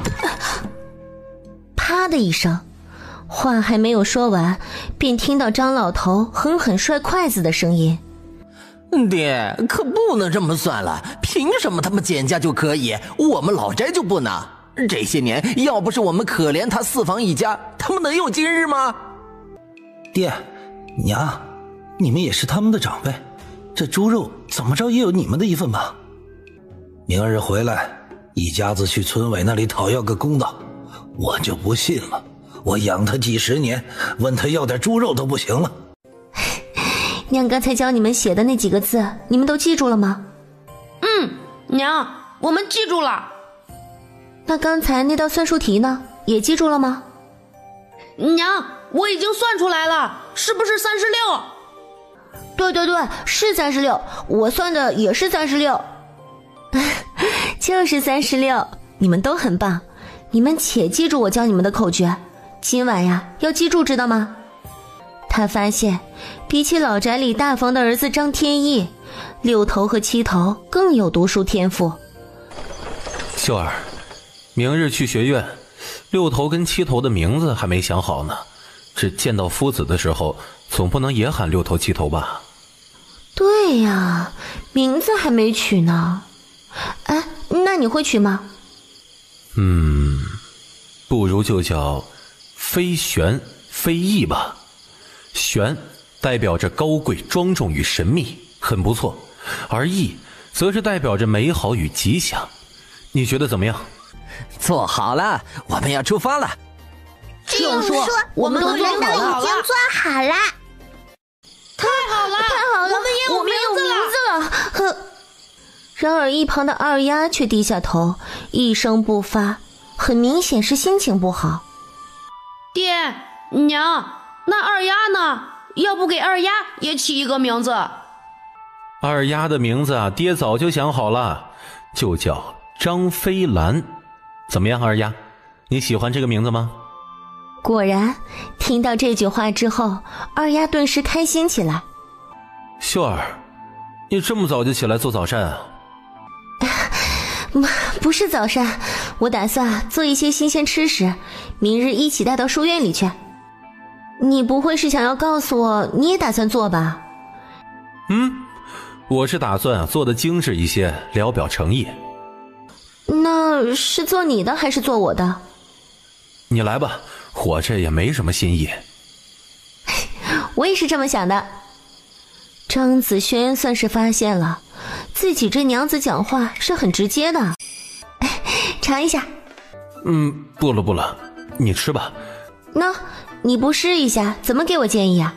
我怎么知道我有没有成功呢？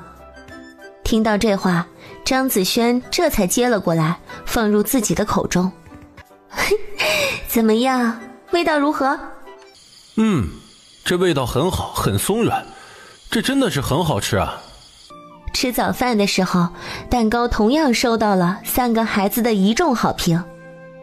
你们都早点回来，夫子问话的时候也不用紧张，放松回答就可以。爹，你放心吧，昨天晚上我们便已经将娘昨天教给我们的乘法口诀背熟了。这么快？就勉强能背出来，但还不熟悉。张飞旋和张飞翼抓了抓头顶，尴尬地说道。接着简秀便带着飞旋、飞翼和飞兰3人打算去泉涌县了。做好了，我们要出发了。就说我们都已经做好了。简秀啊，你老实说，你是不是有什么事儿啊？这段时间怎么老见你往县城去跑呢？我能有什么事儿啊？赵婶子，你要是有空，不如去简家村看看雪妹。雪妹？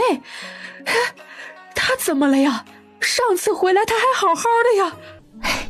赵婶子，你不用着急，雪妹她过得很好。我昨天不是回了简家村吗？我看到她了，她说啊想你了。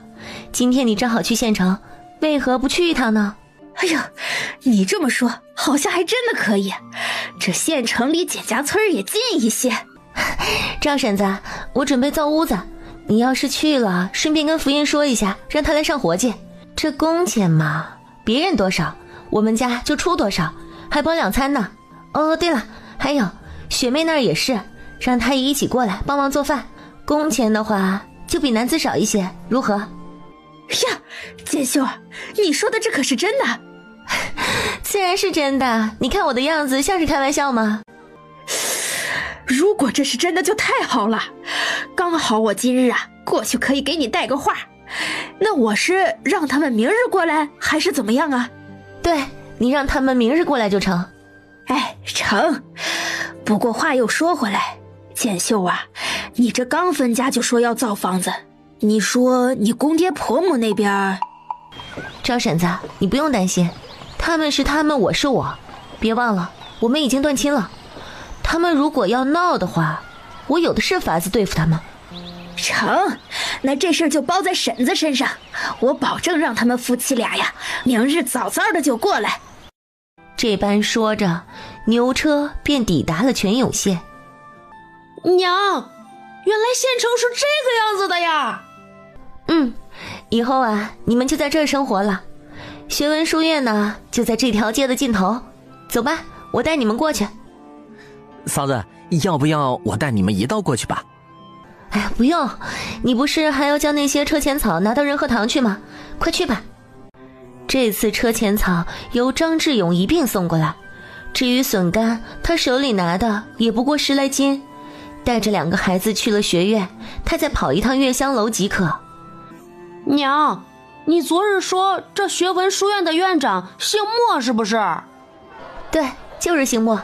一会儿见到人啊，你们记得要客气一点，知道吗？还有，我昨天教你们的乘法口诀还有丹青，可还记得？记得，一会儿院长考我们的时候，我们肯定会认真对待的。2人立刻站直了身子说道，那副严阵以待的样子，还真的将简秀给逗笑了。娘，这里写的是什么？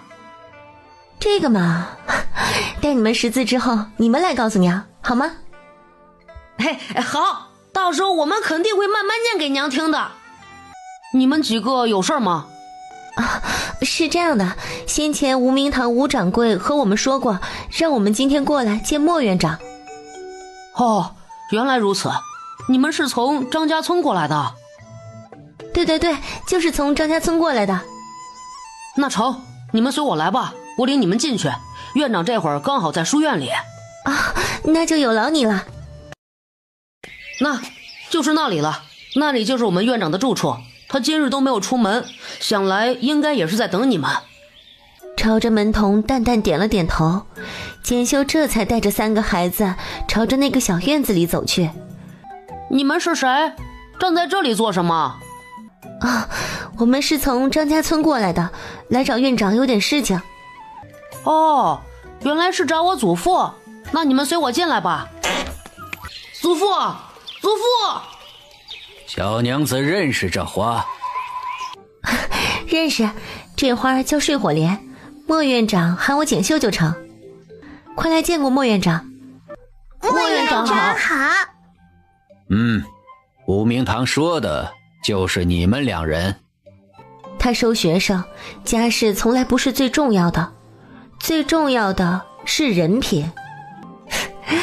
我猜莫院长应该是想问，我不过一个妇道人家，为何会与吴掌柜相识吧？哈哈哈哈哈！见状，简秀便将自己与无名堂相识的过程一一道了出来。如此说来，简姑娘对于吃食应该是很有研究了。听到莫山怀的话，简秀便拿出自己背篓里的蛋糕。这个糕点呢，叫蛋糕，刚好是我研究出来的新鲜吃食，不如请院长尝一下，评价一下我这蛋糕。哟，看上去还真的是新鲜吃食啊。来，院长尝尝。不过话说回来啊，这蛋糕吃完了，还希望莫院长能够提点一二，如此呢，简秀才能更好的进步。哈哈哈哈哈！只是吃这一口，莫山怀双眼顿时不可置信地看向简秀。你这不像是糕点，你这是……不对呀，你这也是面粉制作的，但你这怎么样，莫院长，这蛋糕味道如何？好吃好吃。小娘子，这糕点当真是你自己做的？那是自然，这就是我今天早上亲手做的，还能骗你不成？哎呀，小娘子果然有一双巧手啊！院长如果喜欢的话，我这还有一些，你也别嫌弃。我这妇道人家呀，没什么可以拿得出手的。哎，此言差矣，心意不在乎贵重，你这就已经很合我心意了。这份礼我很喜欢，很喜欢呢。哈哈哈哈！有了这一番交谈之后，院子里的气氛果然轻松了不少。几位随老夫进来吧。小娘子识字？识的。哈哈哈，小娘子这性子果然直率。如此，我也不怕与小娘子直言了。哪怕小娘子你今日带了点心过来，但若是小公子不能通过我的考试，那不行就依旧是不行。老夫不会因为与你投缘便收下他们，你可明白？这是自然。如果他们无法通过莫院长的考试，那他们在这方面就没有天赋。我简秀呢，也不会强人所难。行行出状元，这行不行，那就换一行呗。我相信总有一行适合他们。飞玄飞玉，你们2个人过来。你们紧张吗？有一点儿，不过还好，我感觉我能应付得来。娘，我也没问题。来的路上你不是说过吗？让我们尽力就好。娘说过，你们只要尽力就好，因为尽力了，哪怕事情不成功，那样你们都不会有遗憾，不是吗？今日要考的是算术和丹青，因为知道你们也不识字，但如果算术和丹青你们能够做好的话，我也可以破例收你们。真的？谢谢院长。谢谢院长。哎，先别谢我，如果你们没有过关的话，我同样也不会破例的。院长放心，我们定会尽全力的。如娘所说，尽力了，哪怕你不收我们也不会有遗憾。这话一出，莫山怀满意的点了点头，看来兄弟2人的悟性倒是不错。这里有2张宣纸和笔墨，你们一人取一份，到屏风后面去画吧。画稿的话就由你们自己定，可否能完成啊？能完成。说罢，兄弟两人便拿着宣纸往屏风后面走去，就连笔墨都没有拿走。小娘子，老夫见你刚才对那睡火莲好像很有兴趣的样子。能在这里看到这般稀缺的花，实则我这姓氏。哦，小娘子对这花也很了解。也算是了解一些吧。这花的花期短，而且每年只开7次，每次都是在凋谢前一刻才会彻底的张开。莫院长，不知简秀有没有说错？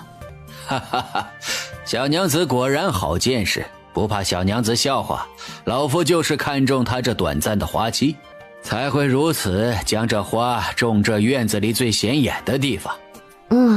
物以稀为贵，这很正常。物以稀为贵，不得不说，这话真的说到莫山怀的心坎上去了。那难道不是吗？如果这花遍地都是，简秀猜测莫院长应该也不会如此宝贝了吧？小娘子莫不是也知道这花极其难种？略有耳闻。看小娘子这样子，倒不像是略有所闻呢。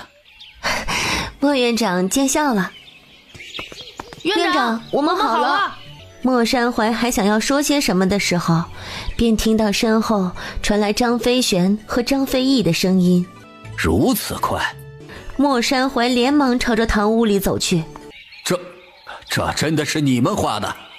院长，这确实是我们自己画的。你若不信的话，我们可以立刻画给你看。不用，院长为刚才的话向你们道歉。你们能将你们的肖像画成这样，那说明这人肯定是你们熟悉之人，院长不应该。说到这儿，莫山怀口里的话就这么吞了下去，因为他看到兄弟两人手里的炭笔之后，整个人都顿住了。所以这画作刚才你们就是用这木炭画的？我们在来的时候便已经将这炭笔准备好了。娘说用这炭笔来画，不只能省下不少时间，还能将画精简。教书育人一辈子的他，为何没有想到呢？小娘子，这画技归画技，但两儿的考试还是不能避免呐。这样，如果飞玄与飞翼两人通过了我的考试，那么他们的束修我便做主替他们免了，如何？院长，此话当真？自然当真。当然，前提还得是他们考试过了老夫这关才行。莫院长说的这一关可是算数？那是自然，不过你们也别小看了这算术，这可不容易中啊。